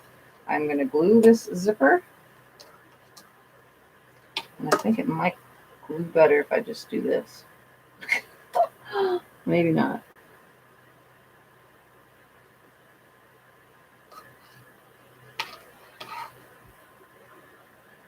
This glue. I need more of like a finer tip point glue, but Elmer's kids glue, school glue works just the same. All right, so now I'm going to take this, put it right over this hole. Hope you guys can see what I'm doing here. Right up to the edge of where that zipper tab starts. Do that top piece. Center it on there.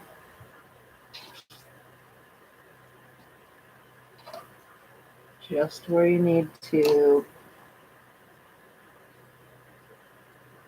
Center it on there, just where you need.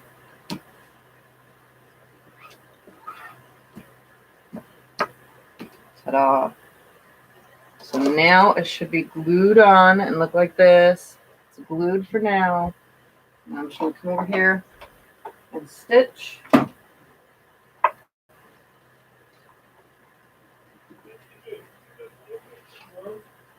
And I'm going to pull my zipper down so I can start right here at the end. Again, I'm stitching 1/8 of an inch to get away from the edge. And I'm using a tighter stitch right now. Come right up to the zipper and re-zip it closed. Without ungluing the darn thing. It's probably best to use a zipper foot, but I don't feel like changing it out over and over again just to make a bag, if that makes any sense. It'll come down the one side. Turn it. Make sure everything's nice. So over the zipper. Turn it again. I also need to make sure that the zipper is where it's supposed to be because it's deciding it wants to come out off the glue.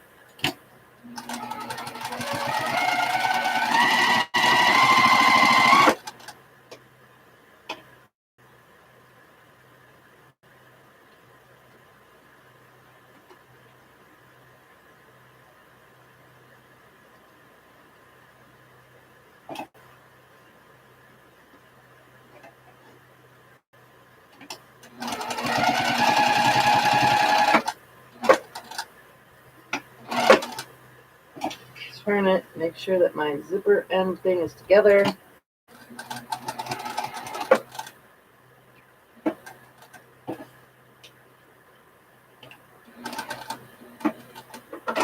And what I'm going to do, same thing as the last time. First, I'm going to make sure the whole zipper is down, and it is. I'm going to stitch, again, for decorative purposes only. I'm going to stitch 1/8 of an inch away from that stitch line as well. So I'm going to lay this down. I'm going to change my stitch length just a little.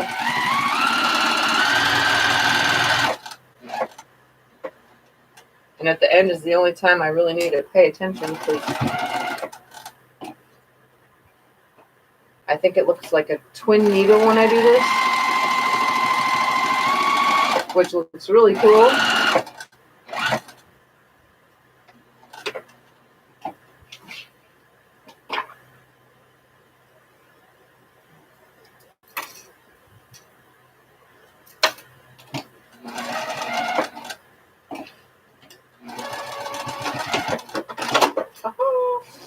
And there is my internal zipper. This zipper is actually metal though, so I definitely need to make sure that I'm whatever correct. So here is now a zipper. And I'm going to take and carefully with these scissors cut away excess. Cut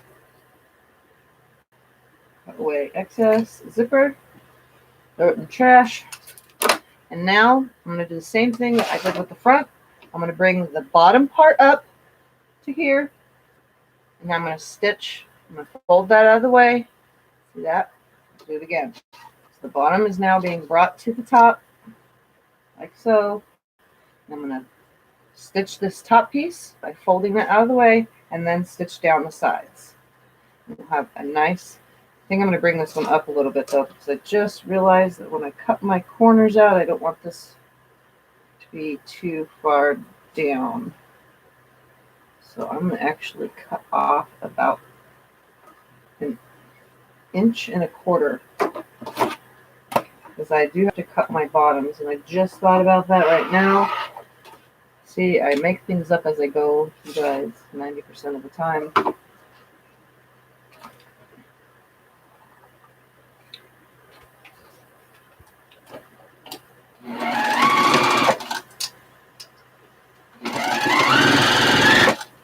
And yes, bag making has become very addictive for me.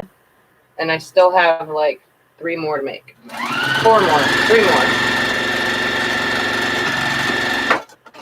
All right, so I did that. Now I'm going to fold this out of the way. So down this side. Make sure everything's folded out of the way.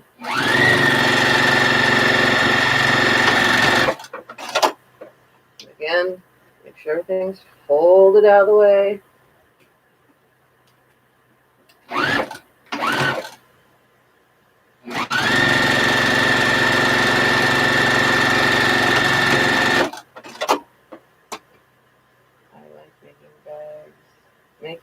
I like bag making as much as quilting. Yes, I do too now. Okay. So there's that. So now there is a pocket for the lining. And again, it is a pocket with no seam on the bottom, which actually helps. So now I'm going to add a second pocket on the front right here. So remember that one single 5-inch square that was left? I'm going to take that, and I'm also going to take this piece. It's the that piece that was left over. Move that out of the way. I'm going to cut a 5-inch square. I'll cut the selvage off. Just going to lay my square on here because I want them to be the same size. Blah blah blah. And since it's pinked edges and all that, so I'm going to put these together. And then those other pieces that were left over from that other strip, we're going to attach one to the top and one to the bottom of this guy right here. So I don't even need that much. So all these leftover pieces are being used. So I'm going to attach also that last piece that we started originally piecing. So I'm going to attach those 2 leftover strips that we cut from the side pocket or from the other pocket. I'm going to hook those, one on top and one on bottom of that. And then I'm also going to put my last and final square right sides together. And I'm going to leave a little opening and sew the rest of the way around, but leave an opening to flip it. And then obviously that other leftover piece will get ready to be part of the other bags or the other pockets. So all these pocket pieces are going to get made. So I'm going to start by putting these on top and bottom of this.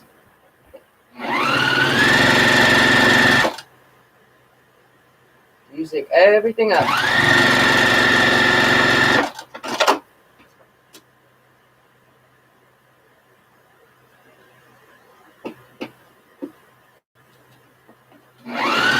Quarter-inch seam.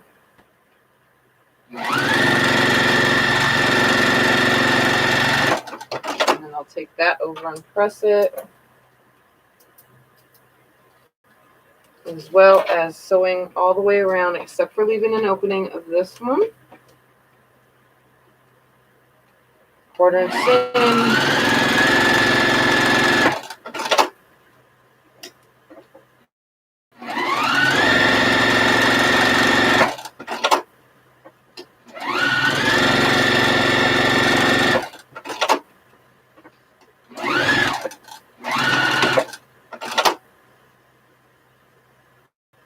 I'm leaving a little opening.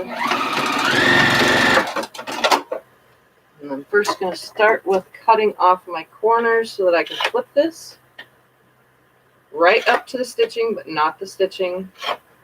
I just so happen to be using my paper scissors because that's what I just so happen to have up here with me. Find my little hole, flip this little guy out.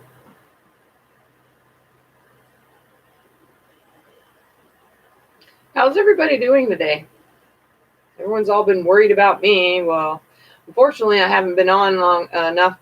Haven't been coming on at all throughout the week, except for Sundays, to find out how everybody else is. So, how are you guys all doing? I noticed that there's not as many people watching as there usually is on a Sunday, but that's okay. I am on pretty long time today, so hoping these out, by the way. And I'm going to take both these things over and press this one. And then I'm going to also press that closed, like so, on that quarter inch seam line. So I'm going to press that flat, and then I'm going to open this up and press it, and then we'll cut a piece to fit right here out of this to fit it once it's open to make the other sliding pocket. You know what I mean. Pocket. Slip pocket. That's the word. All right, so let's take these over to the iron.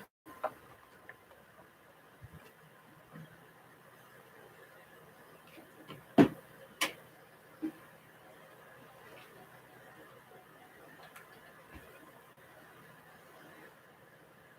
know what I like about my other iron is it doesn't shut off. This one has to be reset constantly.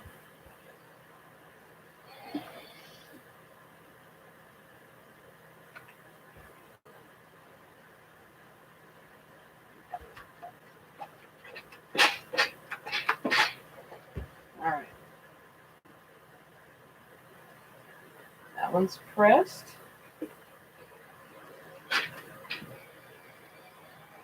Press these back.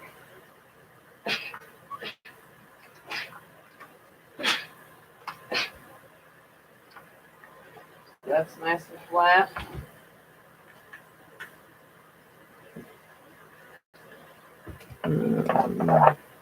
Anna's doing good. June is feeling better too. Got over. Oh, yeah. My thing is trying to talk to me. I hate that. Got over your gastroenteritis. Was bad for a whole week. Just shaking. Just taking off work for Brenda. All right. So this little pocket is ready to be attached first. So what I'm going to do is I'm going to take my panel piece that has the zipper one, and I'm going to take that back and move it out of the way for now. And I'm going to take my little pocket piece that I have now made, and I'm going to center it right below the zipper, about, I don't know, 1.5 inches, I'm just guessing, and in as nice as it's going to get. Looks nice and straight, like this. Now I'm going to sew down 2 sides and across the bottom, creating just one little pocket right here to start. And I'm just going to put a pin in here so that it stays. So I'm just going to sew down both sides and the bottom only, keeping this out of my way because I do not want to sew that. Now I keep dropping that darn thing. But every time I walk without it, I fall. So I'm going to try not to fall. Walk without it. Chris, hope I found you through Mom and Pop channel. So excited to learn from you. Oh, well, thank you and welcome. I'm not doing my normal. Lately, I've been making bags, so.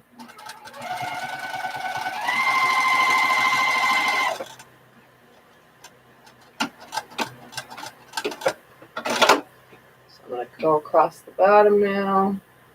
1/8 of an inch away from the edge. Just nice and stitched on here. And I know I'm breaking thread and coming in, so the bottom will have a little check mark in it, but that's okay. Just making sure I back stitch. All right, so that pocket is now on there. And this is, for those that are joining, this is what we're making here. Cute little crossbody bag with lots of front zipper, inner zippers, inner pockets like crazy.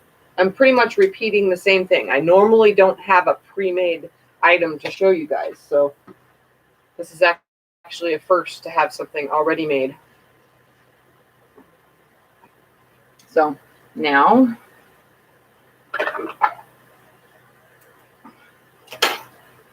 it should look like this. So now not only do we have a zipper pocket on this one, so you got a zipper on the inside, but now it has a little pocket. So for those of you that are smokers, you can put your pack of cigarettes right there on the front side, and everything else can go in the zipper area. So it's a 2 pockets on this one.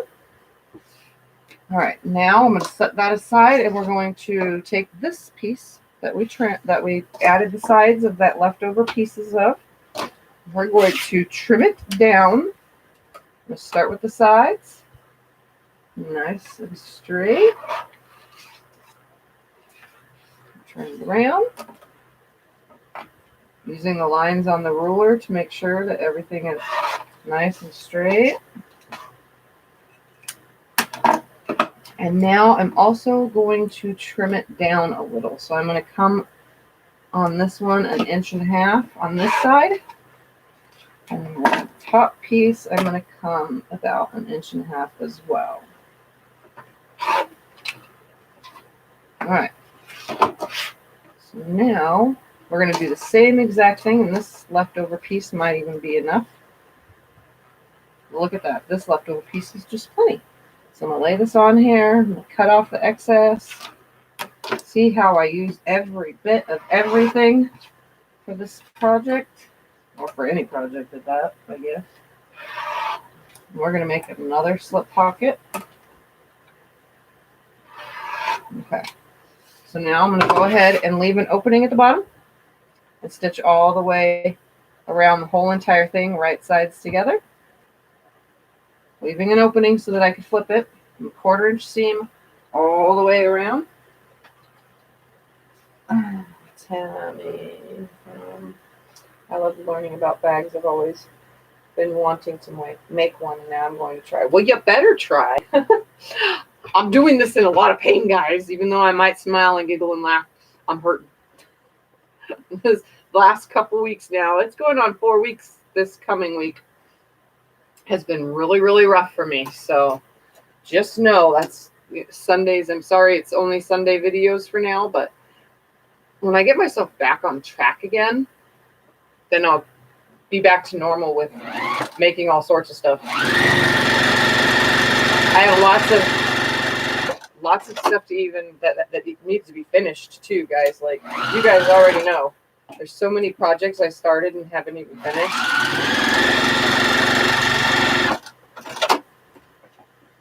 Hi, Christine. Bravo. Hi, everyone. How are you all? I watch them. I'm looking forward to Saturdays. Oh, for the 12-hour? Yeah, I'll probably be watching that too if I can. Me too, June and Lynn. Get better. No worries. I'm trying to get better, but I still have things that have to get done because I don't know how long this issue with my legs and my lower back and my feet are going to last. It sucks. Like I've told you guys before, it can last anywhere from a week, a day. The longest is I've told you guys is like 3 years. It can last pretty long periods of time, and it kind of sucks really bad, but I just take it every day, and I work slowly. Oh, well, that side didn't sew.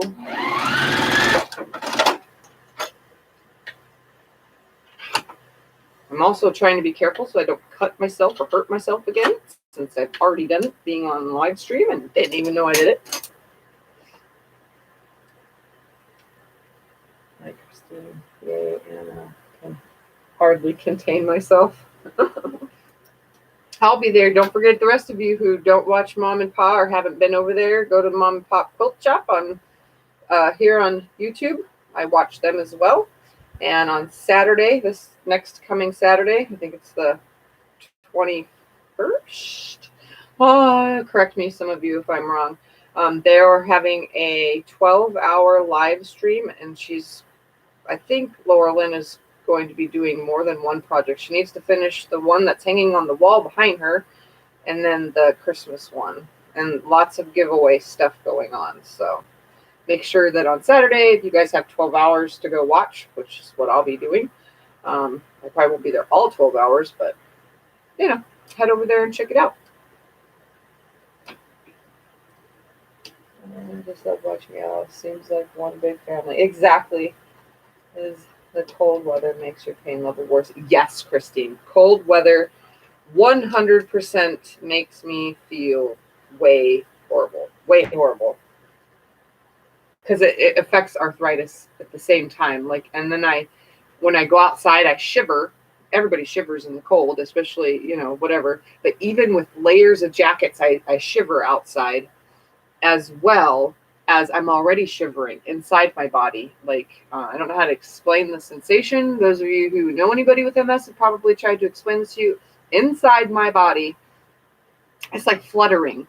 You know, when you're pregnant and you say, I got butterflies in my tummy, that weird fluttering feeling, well, that's what's happening throughout inside my body. The nerves are like misfiring, and it's sending some stupid signal here, there, and everywhere, and muscle spasms just randomly all over in oddball spots. Like my pinky toe has muscle spasms. It's the weirdest thing, and it hurts. They're not just any, like, after you work out type of muscle spasms. I've had those before. It's the kind that are deep embedded in the muscle, and they hurt so bad. It's like Charlie horse on the back of your leg times 20, like the escalation. You think of Charlie horse. That's what my legs are 100% constantly doing. And it's the absolute most annoyingest thing. I mean, I'm used to it. I've been doing this for over 20 years. But the most of the sensations have gotten, like, at least the last 15 years, 10 years at the worst now. So that's constant. For you. Yes, this is normal for me, though. I hate that you're hurting so much this time of year. Actually, anytime. It happens anytime. It's just random that it happened right now, honestly. Every every winter, I always have problems, but it's mainly arthritis. I don't really actually have super severe attacks, but this one just happened. But I have them in the summertime too. And people say, oh, it's the heat. No, it's not the heat. It's that I have MS. All right, I'm going to press this now. Bone pain. Yeah, mine goes down to the bone too, Chris. Like, literally. At least it feels that way. I'm a bit the same with my knee pain, arthritis. While describing your pain, it sounds like it sucks. Yes. Yes. And yes. All right. And they shiver. So when I stand, I don't know if you guys notice it, but when I'm standing, let's see if I can do this. Here's my legs. When I'm standing, they're doing this. They're like inside of me. They're doing this. Like, you could see under my clothes. Sometimes if my clothes are tight, you can see it. But if my loose clothes, you probably see the clothes sway. And then I'm also not steady. Very wobbly because of the shaking. It tires me out, so I fall a lot. All right, I'm going to press this, and then I'm going to stitch it on to the other backing. So instead of turning the camera this time, I'm just going to go ahead and press the stupid thing and come back, because this is getting annoying that I keep dropping everything. And yeah, plus the iron looks like it's on pause again because this one does not stay on. But I can talk from over here, so that's good. You guys should be able to hear me. It just takes a second to press the pillow. Why am I saying pillow? Because it's an enclosed piece of fabric. The piece takes a second to press it.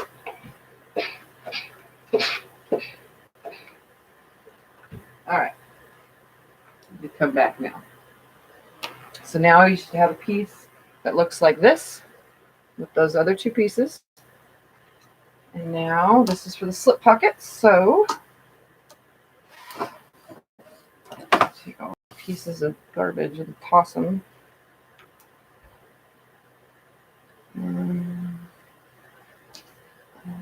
Did the same thing. Okay, I already read that. This is bad time of year for fibro hips. I'm in 17-degree weather inside out. Yeah, I would literally, I said this earlier when I was in live chat on Margaret Lone, I would die a very cold, painful, frozen death. I can't do, I can barely do what it is here, and it's like 43, and it's been, last night, I think it was 36. It was really, really cold last night, and it's been windy all day today. Oh, did you just trim off that first pocket so it wouldn't be bulky? What do you mean, what did I just trim off, Brenda? I just trim off the, when it's the wrong side, I trim the corners inside there. I trim the corners off so that they create, I don't know if you can see through the fabric, it creates like a, I don't know, like a V in there so that you can push the corner out and have a sharp tip. See? Well, as sharp as I could possibly get it, you know? So, all right. Second side, the other backing fabric, we're going to put this on. I have a rare form. Wish I was closer. I could be a co-pilot. Yeah, you could cut. All you guys, I wish you guys were all closer. Then you guys can all just come over one at a time, hour at a time. You guys can just all one at a time. Or you guys can try to pile in. The 25 of you might fit in here, but you'll have nowhere to sit.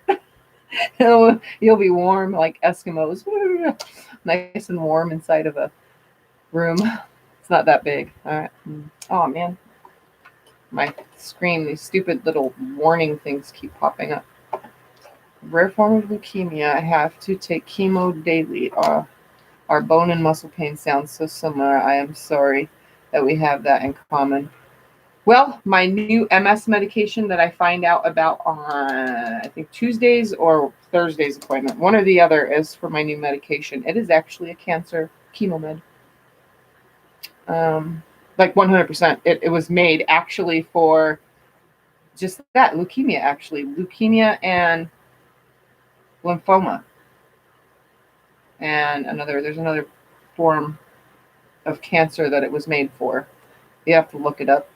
If you guys want to know about it, it's called Mavenclad. The first symptoms on everything that I've gotten says may cause cancer and death. Literally. That's what it says. So it's one of those things I don't know if I want to take or not. But it's called Mavenclad. Me too, June. I think it's a lot of pain. Arthritis too. Like penguins. Yeah, you guys be like penguins up in here. All right. Backing piece number 2. It would be right side up facing me. I'm going to take this pocket and I'm going to make sure that it's not near the bottom, but I'm also going to make sure that it's about, I don't know, 2.5 inches from the top. Let's make sure by looking.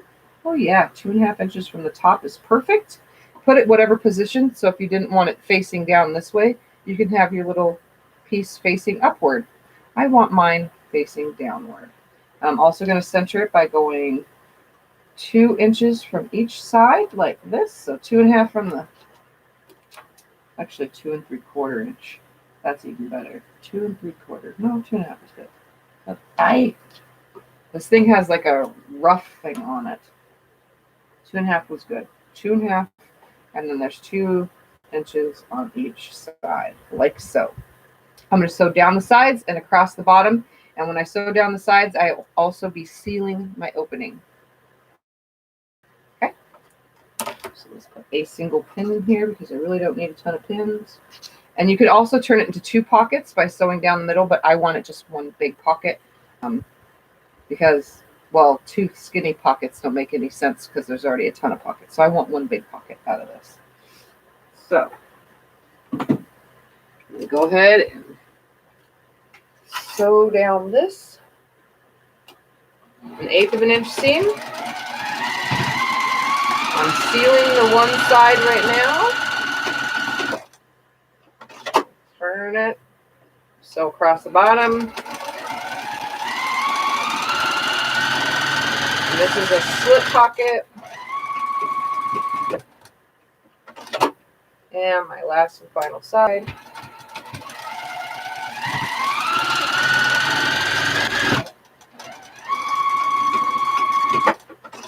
I take my pin out. All right, so now there's this, my backing piece with a slip pocket, just like that. So now it's symbol time. Let me get all the stupid pop-ups out of my screen. We're going to take both the lining pieces, make sure the pocket opening is at the top, the zipper is at the top, and put those right sides together. We are going to cut a 2-inch square by 2-inch square. Did I do that on the last one? I probably did. Yes. Out of the bottom. So I'm going to line up the 2-inch mark. I'm going to draw it with a pin on this corner, and I'm going to draw a 2-inch square out of this one. This is why I made sure I lifted the pocket up some, because I don't want it in my boxed corners. So I'm going to go ahead and cut this out. So my 2-inch square boxed the bottom.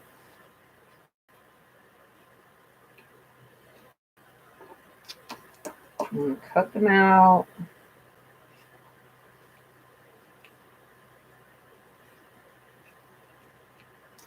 All right.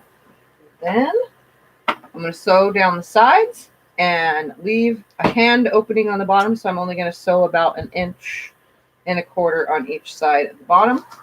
So I'm going to just set that aside, because I'm also going to do this while I'm right here. Again, make sure before you do anything with these guys that they're the same direction, okay? Then mirror image itself by putting right sides together. So technically they're opposites. Okay, so it would be an opposite color, but that same color is now on the other side. So put them right sides together, line them up, come down to your bottom, and we're going to cut out a 2-inch square on these as well. So mark it.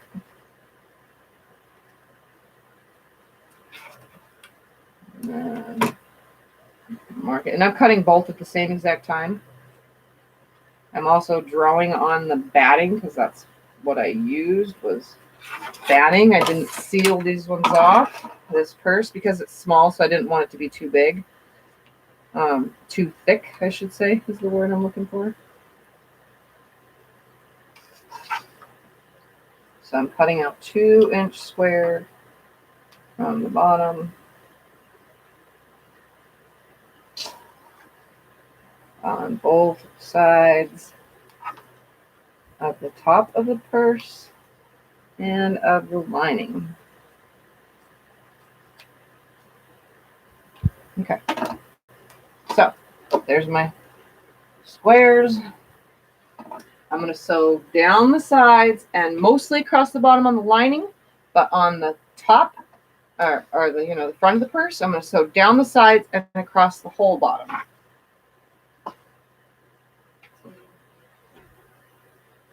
I pray the new med really helps you. These oral chemos are very expensive and seem to cause their own problems. Exactly. And the one that they want me to take has lots and lots and lots and lots. Oh, did I say lots of side effects? Oh, I forgot to do something. There's a step I forgot. So don't sew your lining yet. Just sew the top of the purse right sides together with about 1/2 inch of seam allowance. And I'm also going to match my seams on the side as I go, which they are already lined up pretty nicely. So I totally forgot a step. So I'm going to make sure that I cover all bases. So I'm making sure my little sides are lined up. My little seams. Sewing using my 1/2 inch seam allowance.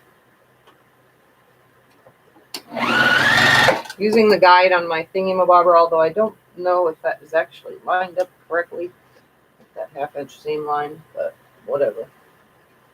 Looks like it.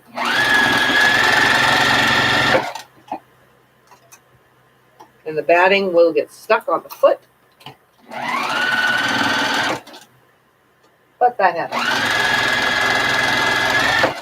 All right, so that's done. So no, don't sew this yet because I forgot a step. We need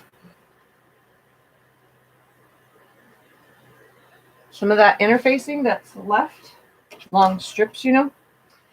I'm going to cut 4 pieces of it. So grab that interfacing, cut 4 pieces. And then we're going to grab our hardware that is for the snap enclosure. This has to go before anything else. So I'm going to lay this right here. I'm going to keep them together. What I'm going to do is take my pin and I'm going to mark, I'm just using this, about 1.25 inches down for a second right here. I'm also going to make sure that I'm center, so at the 6 right there. So 1.5 inches down, 6 inches in from both sides. And I'm also going to push very hard for that to draw my little mark right there. All right. So now I can see my little mark on both sides. All right. We're going to take that interfacing and we're going to put the glue sides down on top of each other, and I'm going to put some glue on the back right here. And I'm also going to put glue sides down on the back right here. And I'm going to go iron all this on real quick. So I'll be right back in just a minute. And then I'll show you what it looks like before we do what we got to do.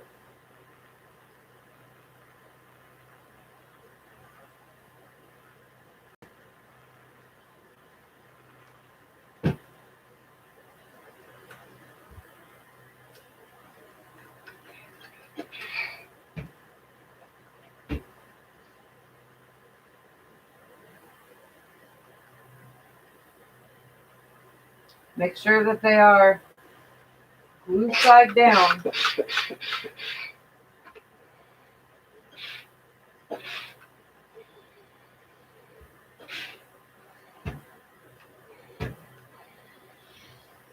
All right. See, I forgot this step. Good thing I remembered. I always remember something. Okay. So now I'm going to separate them. I can see my dot here, and I can see my dot there. The interfacing is on the back. Interfacing is on the back. Take both of these pieces. I'm going to take this little washer, and I'm going to put it over the hole. Line it up over that hole and hold it, and I'm going to draw inside that hole on both sides. I'm also going to move this all out of the way. Do the same thing with this piece. Put the hole over the circle in the center and draw. So what you should have is something that looks like that. So there was your center mark, and then those 2 slits. Find my seam ripper, because it's the best way to do this. And I'm going to poke my seam ripper in to that slat, and I'm going to slice using the seam ripper. So I'm putting the seam ripper in the hole, and I'm holding it very carefully and going so super duper slowly in the fabric. I'm using the seam ripper to cut the hole. So I'm going to do it again with this side. Just putting the seam ripper in at the bottom, and then sliding up by using my fingers on the sides so that I don't go anything past what I want to. Just rip very slowly. Then take your female end And your male end, one on each side. Slide it through those little holes that you have created now. Slide it into the holes, and the back side should come out like this. Then you take the washer. These you could find on Amazon. That's where I got them. They are magnetic button snaps or magnetic snaps. So I'll put the washer over it, and then I'm going to take the sides, and this is the hard part. If you don't have strong fingers, then get some pliers. But I've only done one so far. This is the second. And then you bend them out like that. So there's one. Again, I'm going to take now the female end on this side. I'm going to put it through the hole like so. So it kind of looks like you're plugging a plug into a socket. Take the washer, stick it on over that, and then very carefully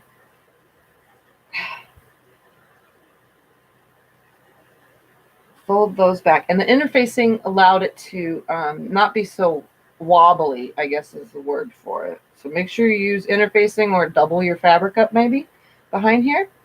So now it should look like this on the front and this on the inside, which will be on the inside of the bag, so you will never see that.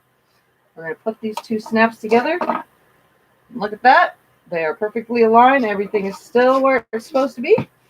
And now I'm going to sew down each side and sew about 1.5 inches each on the bottom, except I'm going to leave a hand opening. Leave the opening.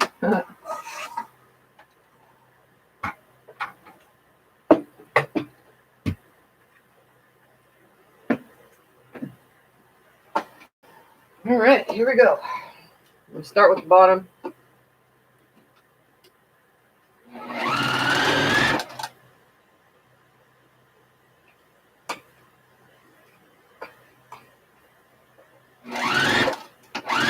Make sure you backstitch too, because when you go to close it, it's not gonna you don't want, when you go to pull it out, the bag through, it's gonna rip, and you don't want too much to rip.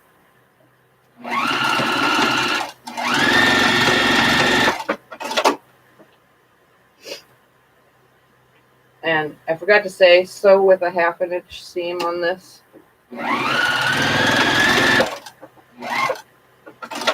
I just thought about that right now. Make sure that it's lined up. That one was sorted on 1/2 inch. Okay, now to do the sides, make sure that if you're sewing a 1/2 inch seam, this is a little bit different on this. This one's 1/2 inch seams that I did.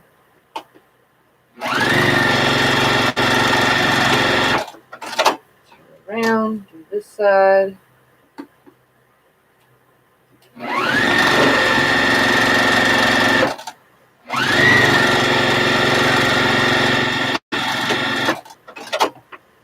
Now I'm going to box the corners. So I'm going to pull this apart. I'm going to also make sure my pocket is out of the way. So I don't want to sew that. I'm going to pull it apart, and I'm going to nest those seams. So one is one way, one is the other.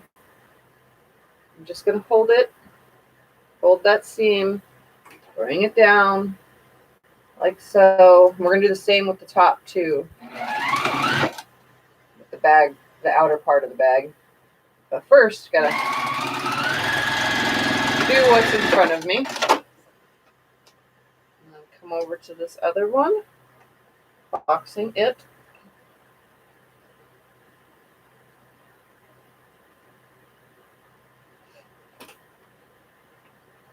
Just make sure you're not sewing any of the pockets that you put in the bag.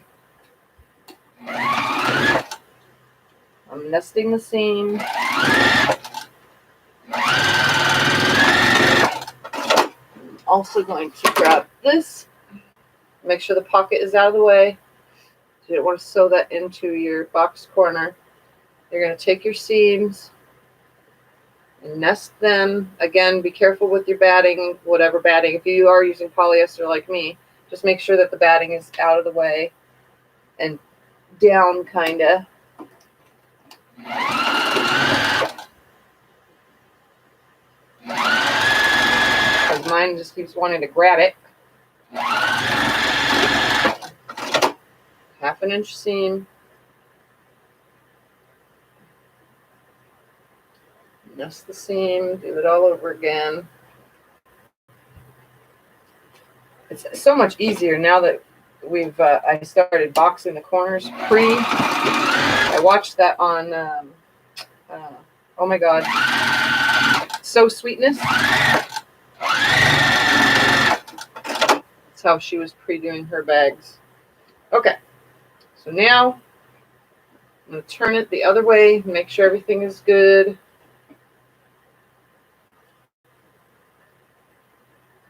Pushing that out, pushing this out. Everything looks good. My pocket falls in. It does not lay on the bottom, but it is kind of flush with the bottom. Just right above it by, I don't know, about 3/4 of an inch. So there's the outer part. And then the lining, pull my little magnet part apart. Turn it right sides together real quick. Make sure everything is nice and legit. And it is. Do not seal it. Just making sure everything's sitting really nicely. And it is. Looks good. Nothing sewn or hooked or anything wrong. All right. So now all these scrap pieces.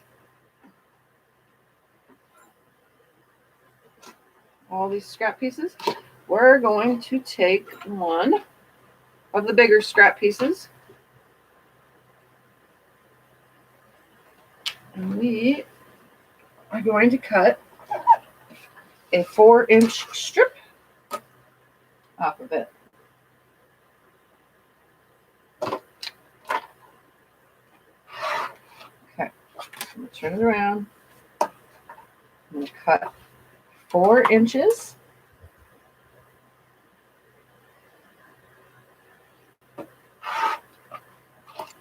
By 5 inches. So I'm going to subcut this down into 5 inches. So you'll have one 4-inch by 5-inch piece, and you only need one. What I'm going to do is I'm going to take this over the ironing board. I'm going to fold it in half, like so. Press it. Then I'm going to fold that half up in, press it, fold the other half up in, press it. And once all those are folded in, like so, like so, I'm going to fold it in half and press it again. So I shall be right back. I'm going to try to do this without being held on to anything. Give me 2 seconds and I'll show you what it looks like. The iron is hot, so that's a good thing.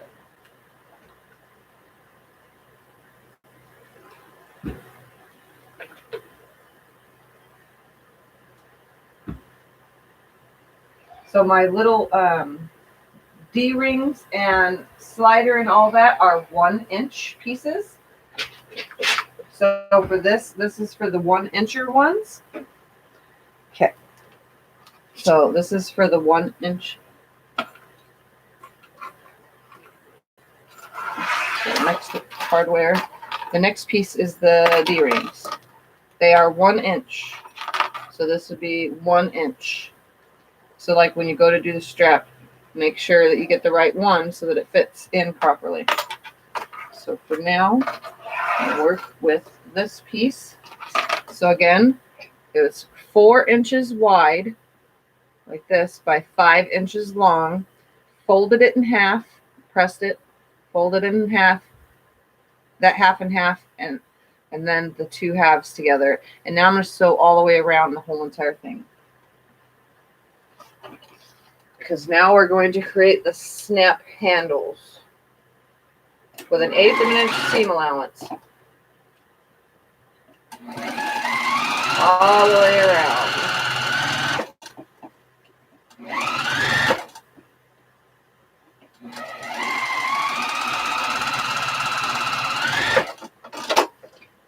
All right. So now that I've sewn it all the way around, I'm going to take and lay it right here and cut it in half, which is 2.5 inches.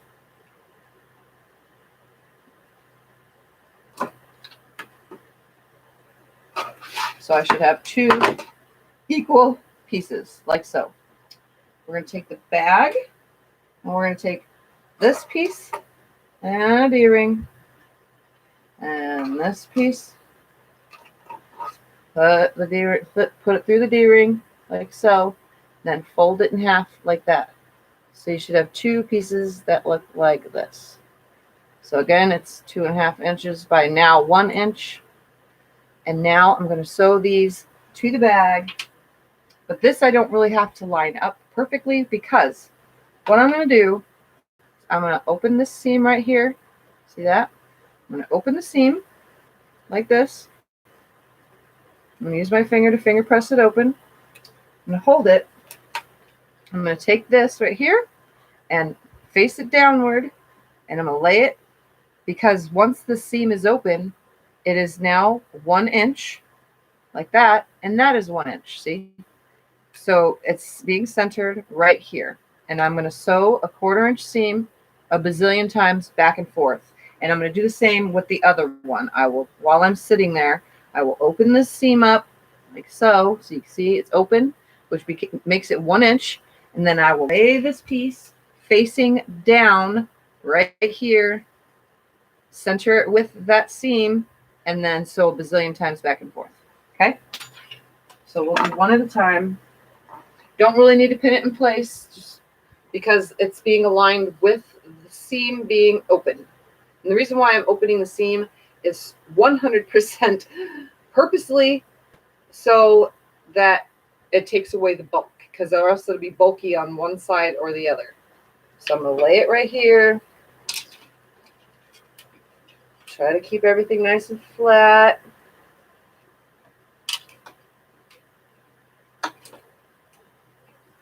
Kind of just lay it up here.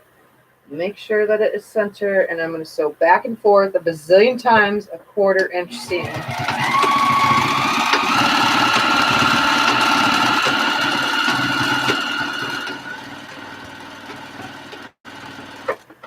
So there's one, and it's facing down. Okay.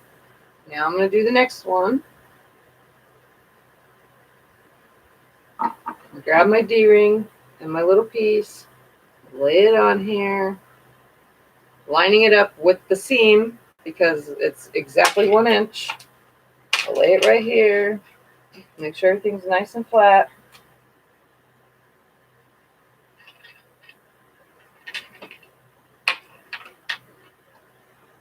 And then stay nice and lined up. Don't let it shift or anything. Put it down.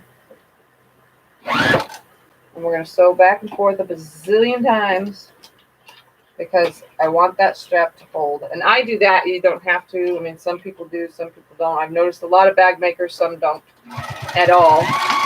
They just sew them.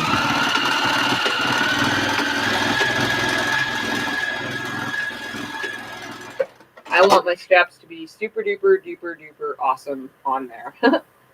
So, all right. So there's that. They're both on and they're facing down. So now,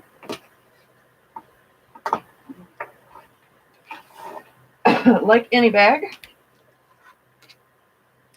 I'm going to turn it wrong side like this. And I want my zipper. My front zipper is on this. So what? Okay, here we're going to put it right side in so that you can see how this is working. Okay, so let's pretend like this is how it's going. So here's my front zipper, right? You guys can see that. Inside my inside, that next zipper that's on this side, I want it on the back, like so. So when this is together, like this, when it's together, and you open your purse, the zipper is on the back, but the zipper is also on the front. I want the zippers on the same sides, okay? So,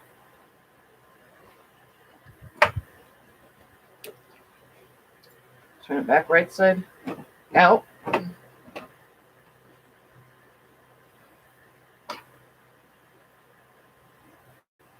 And then the purse.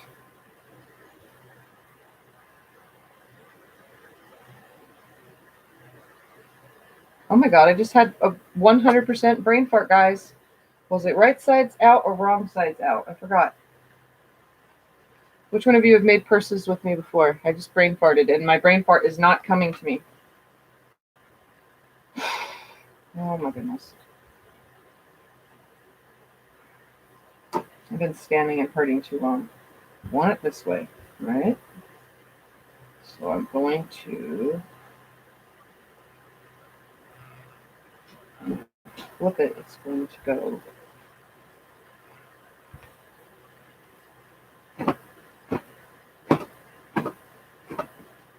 So if I pulled this through, that would be wrong. Does it go that way? This goes right sides together. I want my zipper on the other side. My brain fart came and gone. Okay, so I want my zipper on the back. And the purse piece goes right sides together. All right. Now, my seam on the side, I will match. I don't really need a pin. I'm just going to start at one side. I'm going to sew a 1/4 inch seam all the way around. Everything should line up. 1/4 inch seam all the way around. Yep, that's on the right side. That's on the right side. Okay. Right sides out. Right sides. Yep. Right sides out. Right sides in. Yep. Right sides together. That was the weirdest brain fart. I literally could not think, like, at all of what I was even thinking of, like how it was supposed to be done. How weird was that?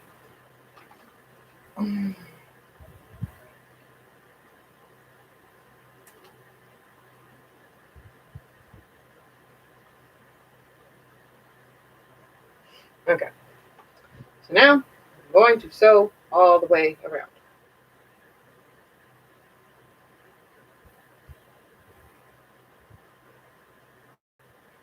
So I'm going to line up my side, sew all the way around.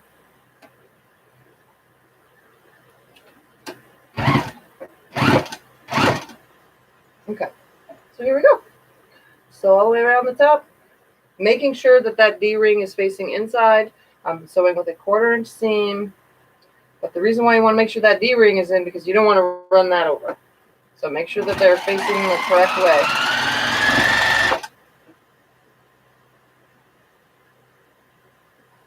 Hi, Teresa. Happens to me all the time. I just like randomly, I don't know why I couldn't think of it for a second. It's like my brain was like on hold or something. Okay, like I just came to that the D-ring, and it was literally faced up. So make sure that you have it pushed down before you start sewing if you're using this method of purse making, because it will be a catastrophe if that D-ring and the needle and your sewing foot or anything meets up. Well, you will have a broken machine for sure. So just watch that. And I'm not for sure because I've never really broke a machine that way. But I have ran over a zipper and broke needle and made my machine go ooh, ooh, ooh. And this should all line up perfectly. All right. The only thing we have left to do is make the straps. So I think I'm doing pretty good because I'm at 2 hours and 35 minutes. All right. Pop it out. Pull it through the hole.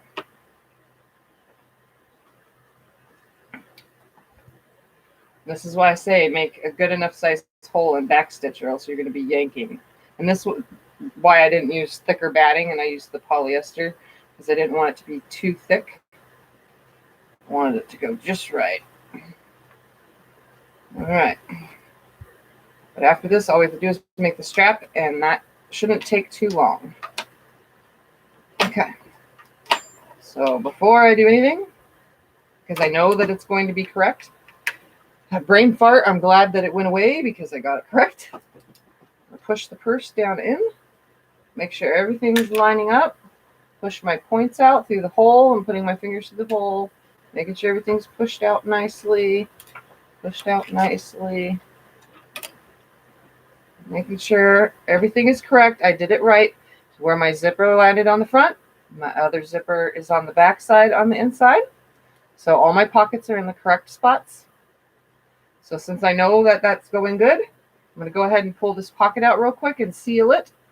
I always, my personal, I sew from one end of my, from your box corner. I sew from one end of the box corner to the other end. I think that looks cleaner inside the purse, but you can hand sew it if you want. I'm just going to sew an 1/8 inch seam. Not even going to bother pressing it. Just going to hold it nice and tight. So from one end to the other, it's pretty much created its own little perfect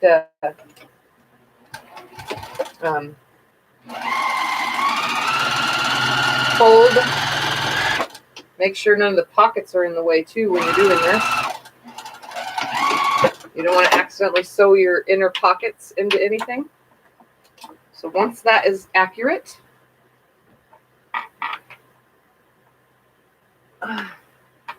so now that that's sealed, I'm going to push everything down in here nicely.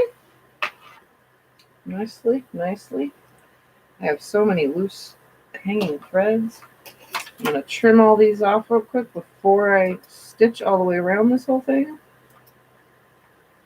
Must have been picking up a lot of thread. So before I stitch all the way around this top, I'm going to open my pockets. I'm going to reach in and make sure that they're pushed down, because if they're folded up at all and you end up with it at the top, that would suck. So everything's nice and pushed down. Reseal it. Everything's in here all nice and flush. And now I'm going to, without even pressing, I'm just going to use my fingers, I guess. I'm going to go and stitch about 1/4 inch all the way around this whole entire bag. And I actually saw on one of the videos I've been watching,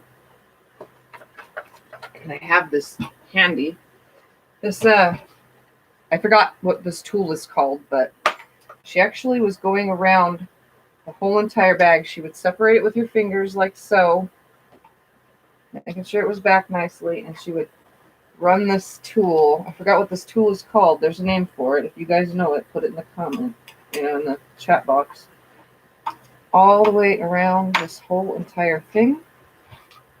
So I'm just gonna line it on there instead of pressing it with the iron, because now I have zippers and magnets and so on and so forth that I don't want to take the iron to this. You want to know how I know? Oh, because I ironed the other day the magnet. That's how I know. Don't iron it unless you can be very careful when you're using a pressing cloth. But I watched a purse video and the lady used this constantly. So it was a very complicated purse though too. This is nothing compared to what I was watching. All right. So now, hi Lisa. Makes beautiful, so you can't cope with everything. So okay, now I'm gonna sew nicely 1/4 inch all the way around to tack that down, and then we'll make the strap, and that'll be it. It'll be done. So I'll show you guys how that goes. So I'm gonna start right here. I'll line it up under here. Make sure my D-ring is out of the way. I'm also going to change my stitch length to a nice bigger stitch length, so that way it's nice and big and decorative looking. Not decorative, but just looks cleaner. So now I'm going to go over around the whole entire thing. 1/4 inch seam. Or so. Something like that.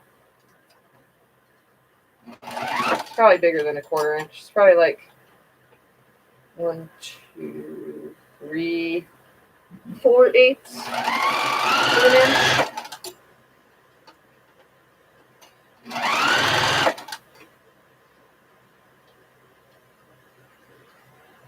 Hi, Jim. Bone folder. Is that what that's called? It's called something.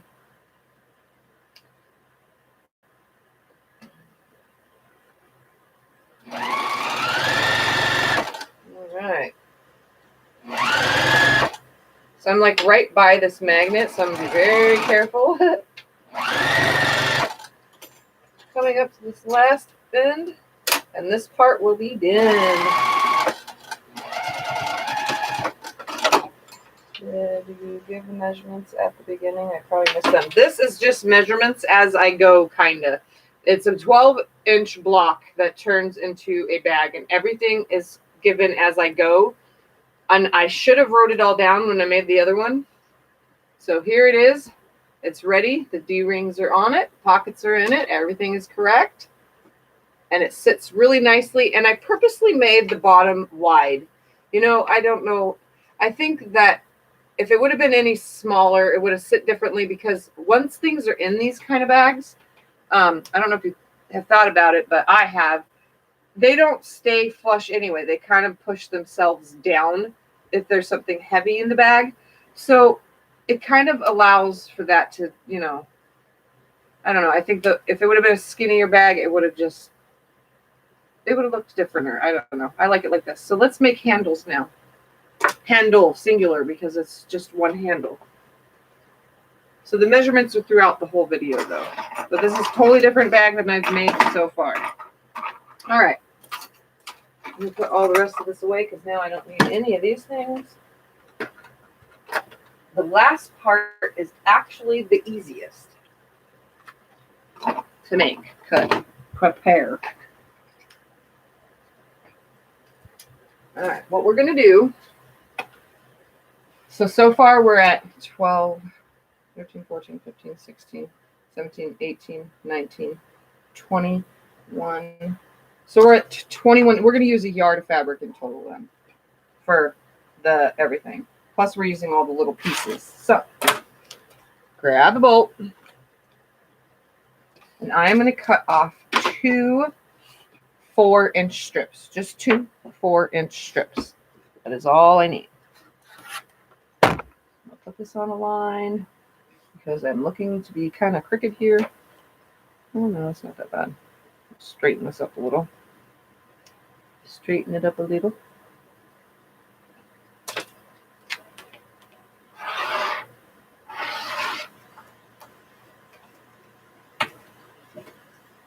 Okay, so I'm going to cut 2 4-inch strips. Oops, and that's my half side. I don't want the half side. I want the whole. So we're going to get 4-inch strip. Like this. 1, 2, 3, 4. Cut. One more time. 1, 2, 3, 4. Cut.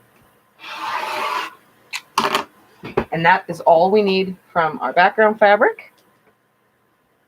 Hi, Teresa. Didn't I say hi? I said hi, didn't I? All right. So we put this back under. What I'm going to do, like when we do binding, I'm going to take one right side up, and then I'm going to put this one right sides down, and I'm going to sew. You can mark this with a pin if you want. I'm going to sew from corner to corner. So from the top left to the bottom right. You can draw a line if you want, but I'm not going to bother with that. We're just going to sew from one side down to the other.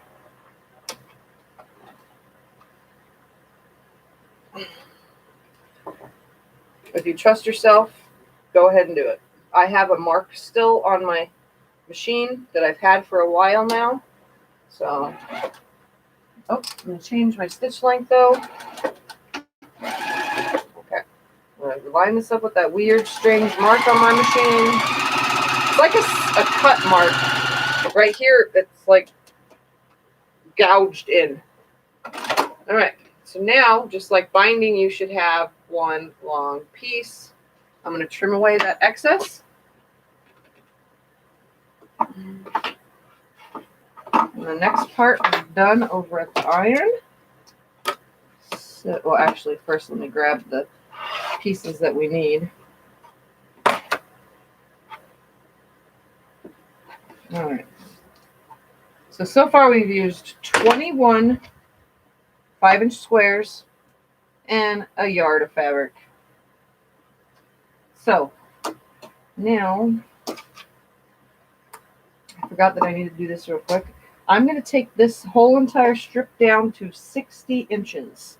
So first off, I'm going to cut off the selvage right here. Really quick like. Cut the selvage off. And I'm going to come 60 inches.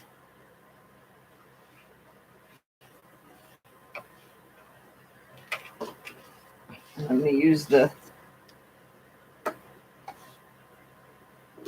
thingy to tell me where 60 inches is. 30 and 60, right. I know I'm blocking the view. I'm making sure that I have 60 inches, and there it is right there, 60 inches. So I'm going to cut this right here. Now I have 60 inches. The reason why I'm making it long is because I think the longer it is, the better, I guess, because it's adjustable. Throw the rest aside. Now, let's take this 60-inch piece. It is attached on the diagonal.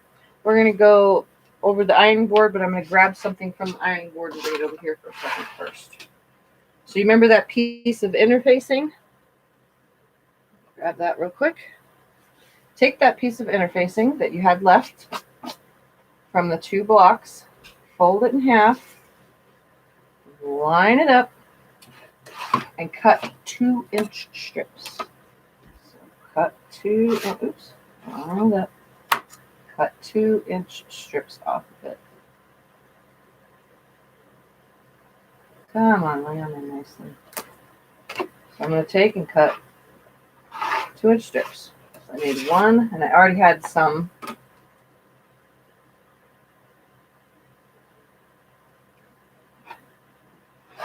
Two.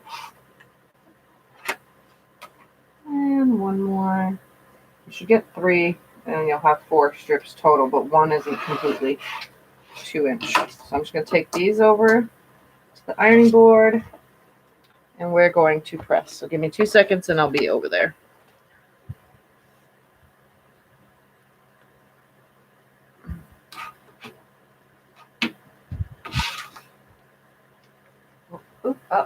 Oh, I'm forgetting stuff.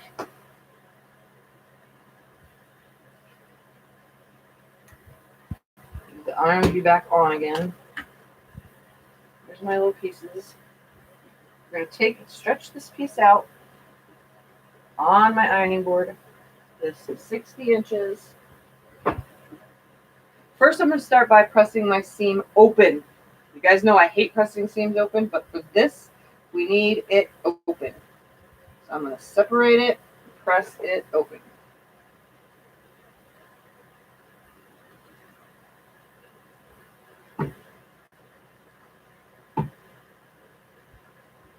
Okay. Then I'm going to start by pressing this whole entire thing so that it's nice and straight and flat.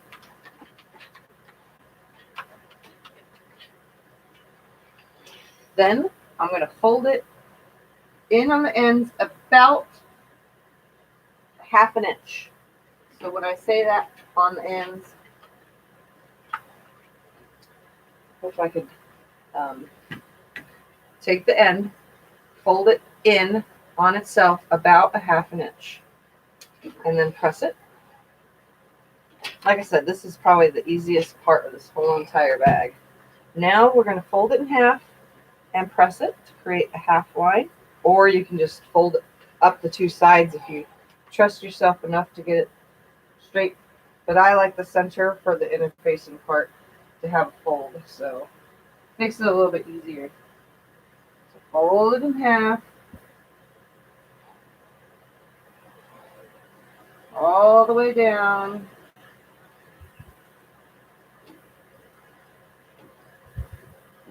All the way down. Now that I have a center line, I'm gonna open it up, and before I press up, now I've created a mark. I'm going to take the interfacing, I'm going to put it in all the way up to where I folded it up, and I'm going to center it on that line.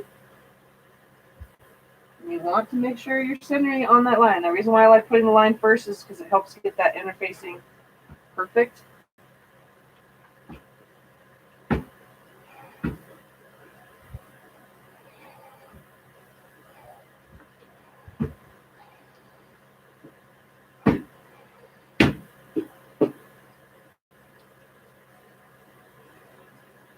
Line it up, add another piece. I'm just butting them right up to each other.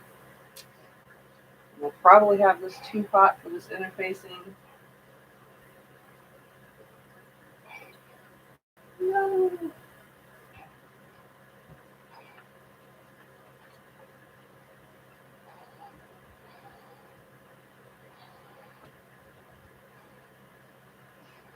And one more piece up to the fold. Cut this off so it's butted up.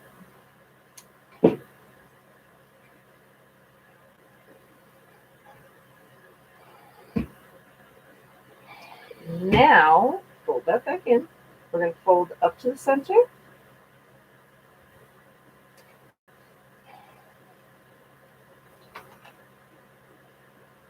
Like this, all the way across the whole thing.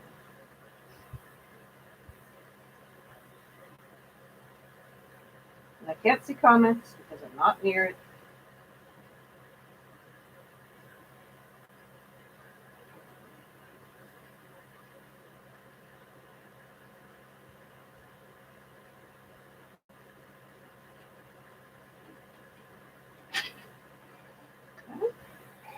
Then I'm going to pick up the whole entire thing, flip it around so that I can fold the bottom side up now, like so, and press all the way down that.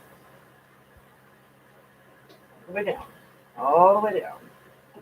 You need help at all, honey? You want to get your water or anything? No. Whatever you. Did you show everybody Squeak Works? No, I didn't turn the squeak on.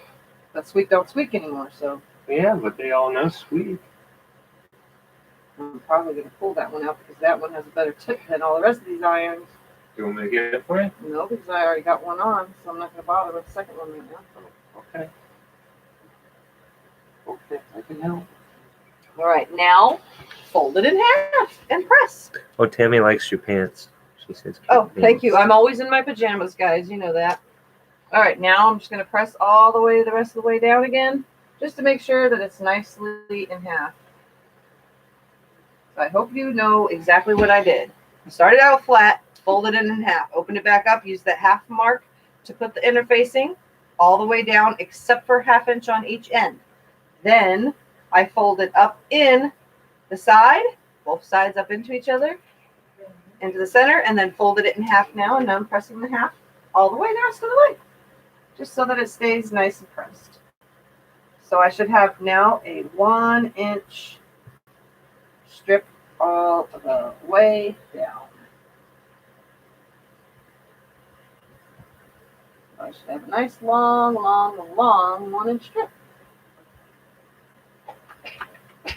Okay, here's my really long 1 inch strip. I'm going to take it over to the sewing machine. From Clover. What's from Clover? Hold on, wait. Fall. I'm not better. I'm in an MS episode still, Lisa. And sorry, guys, my eye itch is really bad. It's starting to get blurry. That's why. If it is what I have, it's a 0.2-point turner. Oh, okay.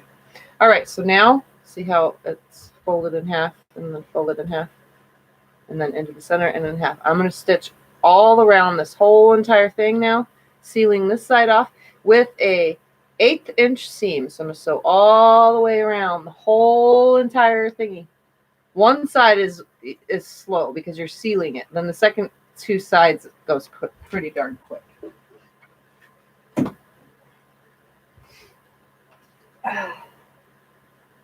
Let me close it just by jammies. Yeah, I'm 100% pajamas all day, every day. The only time I put clothes on is when I go out of the house. All right, so I'm going to start by sealing this edge real quick. Now I'm going to sew 1/8 of an inch all the way down, closing this up. And I kind of just holding it and sewing. I'm just using my fingers to keep everything nice. I'm not letting it move or adjust. if you hold it really good the whole time and let your fingers keep it steady and still, it shouldn't adjust at all. You can go pretty darn quick. As long as you don't move your fingers or anything.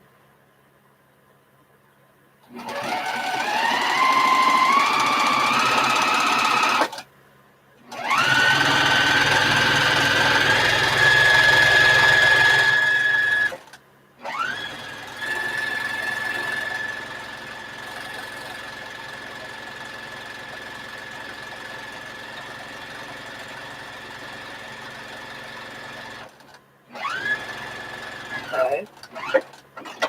Come off here, sew this end. Now I'm going to sew down the other side, an 1/8 of an inch seam.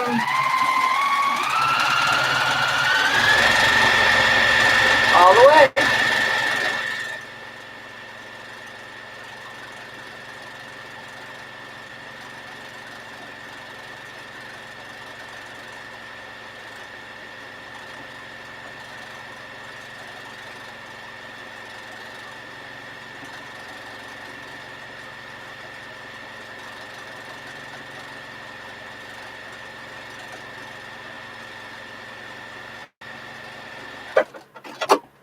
All right, now this is the confusing part. Trust me, I had to watch 150,000 videos. No, I really watched like 70 videos to get this correct because I don't know why I was so lost. So our last 3 pieces are the claws, the opening and closing claws things, as well as the slider. So this is what we're going to do. I'm gonna make sure.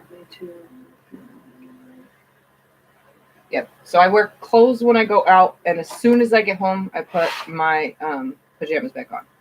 All right. We're gonna start with the one end. I'm gonna trim off all these threads. I hate when there's tons of little threads from starting and stopping everywhere. All right. So. I'm going to start by making sure that this doohickey is the right side or the wrong side. What I'm going to do is come in like this and then down like that. Just like that, right? And then I'm going to fold it back on itself. But I'm going to pull back to where I have about, I don't know, I say 1.5 inches of space. So it's folded over. The wrong side of this thingy, see how it has the folds, is hidden in there, like so. Okay? So I'm going to measure with the ruler real quick. I want about 1.5 inches. And let's see. That is pretty much right there. Exactly. 1.5 inches. So I have 1.5 inches. And now what I'm going to do is I'm going to sew right here on the edge, and then a second line away from that, and then a third line in the middle. Why do I add the middle one? Because I think it looks cool. So I'm going to sew 3 lines real quick because I want it super duper duper sewed. So I'm going to lay this down right here. I'm going to sew my first line, back stitch 100 million times.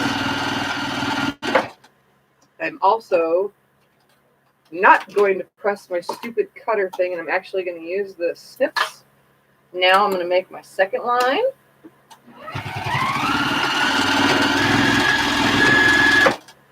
It doesn't have to be as many times.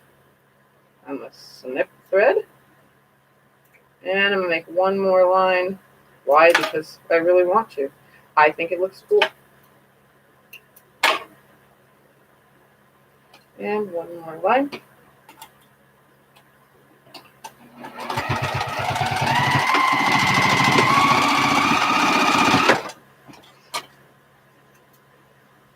And that one got so messed up right there. It's a thread tangle. That's okay. I'll pick all that stuff out later. this is the next part where you really have to pay attention to. So pretend that this is really perfect, but it's not really right this way. A second. I made 3 lines. Okay. It is sealed, closed, down, and it is on there. Now we're going to make sure this whole entire thing is right side up. Going to take one of these thingamabobbers. And I'm going to bring this whole thing where I still see my right side up. And I'm going to face this right side down. So I see the top of this strap, right? So here's the top of the strap. I'm putting this claw thing in like this. So it's down, it's hanging to the bottom. Okay? So I'm going to come back up. It's hanging to the bottom, hanging to the bottom. And keep it hanging to the bottom. Okay? Then I'm going to take this end right back up through this hole like this. And then out the other side of that hole like that. So now, without it tangling, please don't tangle. Please stay flat. It tangled anyway. I'm facing the wrong way again. Dang it. See, this is, I told you, this is the confusing part because it just tangled. Again, it needs to be on the bottom side. If it didn't tangle, I would be fine. On the bottom. Don't move, don't adjust. Slide this through.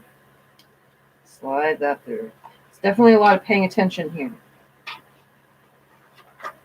Like that. So now it should be facing outward. I did the exact same thing. I don't know why it tangled. Now this is outward. So now you're going to take this other one and you're going to go with it facing upward. Come down and fold it onto itself about 1.5 inches. Then sew it. So did you get confused just now? Let's do this one more time before I attach anything. So again, slide that out just so you can see because this is so confusing. This is now, so the part that I sewn is on the bottom. This is facing up, right? So the wrong side is under, see? So this is facing up, right side is up. Okay, keeping that right side up. I'm going to grab this unit thingy and we're going to put it in facing down. So it's hanging down. Come through, bringing this back up onto itself like so. So it was on the bottom when we loaded it. Now it's coming through like this. We're going to come up in through the hole. Don't let it tangle because this is the confusing part. Then come through the other side of it. So now you have a complete in through one side, out through the other. Okay. Then take the other one, and this time it's going to face up. Put it through like this. Slide this down, and we're going to sew this closed about 1.5 inches like the original. So I'm going to lay it on 1.5 inches. Oh, and I did that one perfect this time. And now I'm going to sew 3 lines again, sealing it off. And before you even seal it, make sure it's correct. The top thing is visible. Correct. Ta-da. Now let's sew it and hook it to the bag. And I will have had done this in, without screwing around, 3 hours. Look at that. Way faster than the last one. All right, so I'm going to sew this on real quick. A bunch of back and forth lines. I don't know what's messing up. Screw it. I'll just use the cutter and trim all this excess stuff away later. Because I do it anyway. Put 3 lines. Back and forth.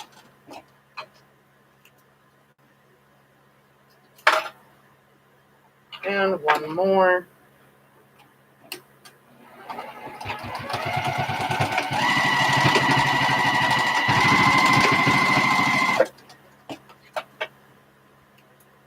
All right, guys. So here's the strap. I have a lot of thread to pick off of everything, but there we go. Ready? Put this one on this side. This one on this side. My fingers hurt so bad that I have hard times even with these things. All right, and there we have it. So let's turn this just a little. Puts it on the shoulder. See? Grab. Well, most people would put it like this. So there it is. So you grab with your right or left hand in the pocket. Then it's snapped closed, unsnap.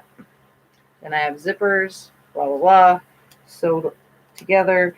And depending on the person's size, this whole thing could be adjusted to hang really, really, really low, but you can't even see that far down, and or just one strap on the shoulder, really, really high. So there we have it, guys.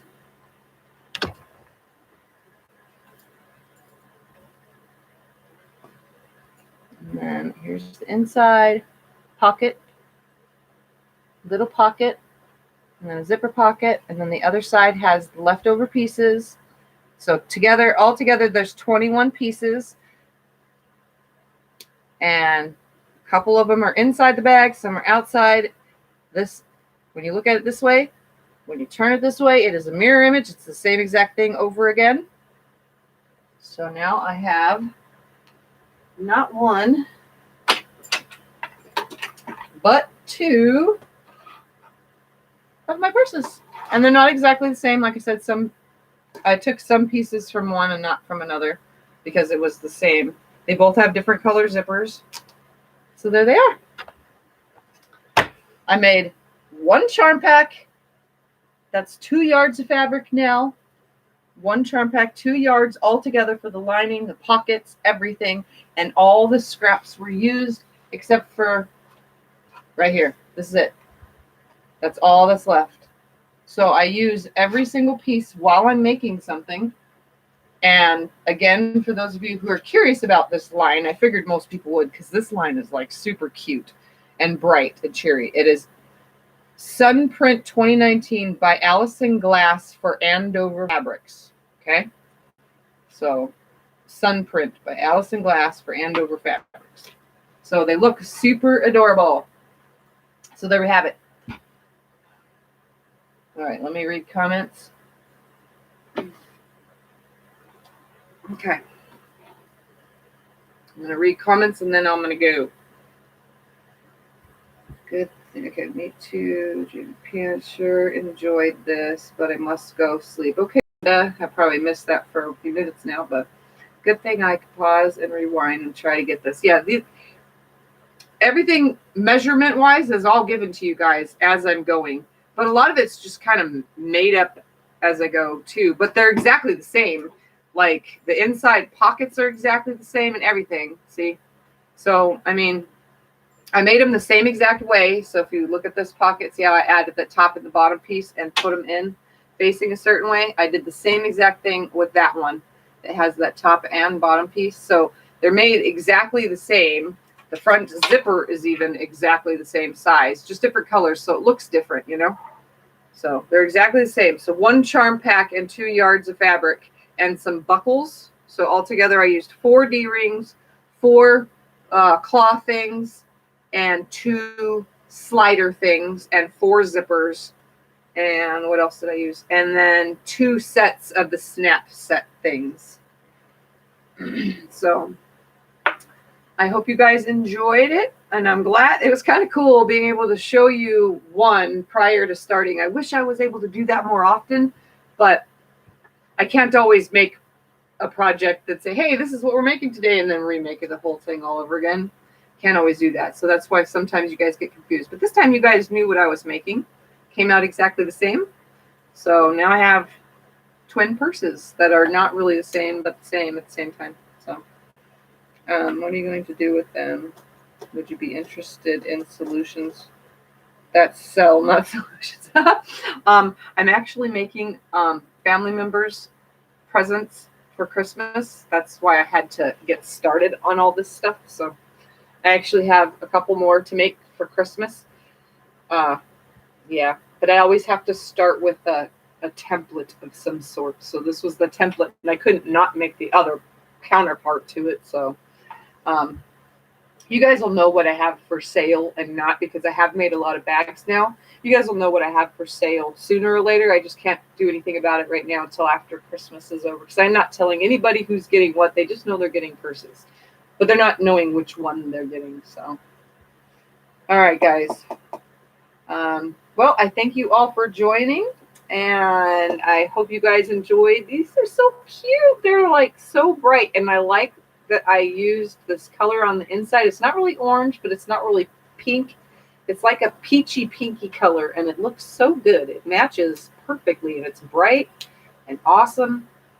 And you can get all these supplies on Amazon, hooks and swivels and slider and all that stuff. We spent about $65, $70 in total on some zippers. I bought lots of zippers, and I bought big zippers, guys. I bought 18-inch, so I can either make a big, huge bag with a zipper on top, or I can just cut zippers down. I just bought them big because there was no purpose in buying a bunch of different orders. So I bought big zippers, the magnetic things, the hook and swivel things and the D-rings, and then the slider things, all for about, it was almost $70. It was around 65, 70. Scott knows, but. So if you guys want to find all those kind of things to start, and you get a package of 60 or 80 or 100 or something like that. I don't remember what we got, but we got a lot of pieces. So, all right, guys, thank you for joining me. And if you are new to my channel, head down there, hit that subscribe button, ring the bell, get notifications when I'm live, like my videos, and you can share them as well so other people can see how to make stuff like this. I know my video quality ain't great, but you at least know what I'm doing, and I describe most of 90% of what I'm doing anyway when it comes to measurements. So I will take pictures of both of these and post them in the group. For those of you who are new and don't know about that, in the description below, there is links to my social media, and there is a group on Facebook that you can join and hang out with me and post pictures of the things that you do, and also see clear photos of the things I do here. So, thank you for sharing and showing what you do. Good night. And also, if you don't see me, a couple days or so, or until next Sunday, I'm sorry, it's not my fault. So you guys all know I'm in an episode. I'm gonna try to do more since I was up today, but I'm really hurting, so I'm gonna go lay down. So bye everyone, thank you for joining, and I will see you all when I see you all again. Just know I'm here always on Sundays, no matter what, pain or not. Bye guys.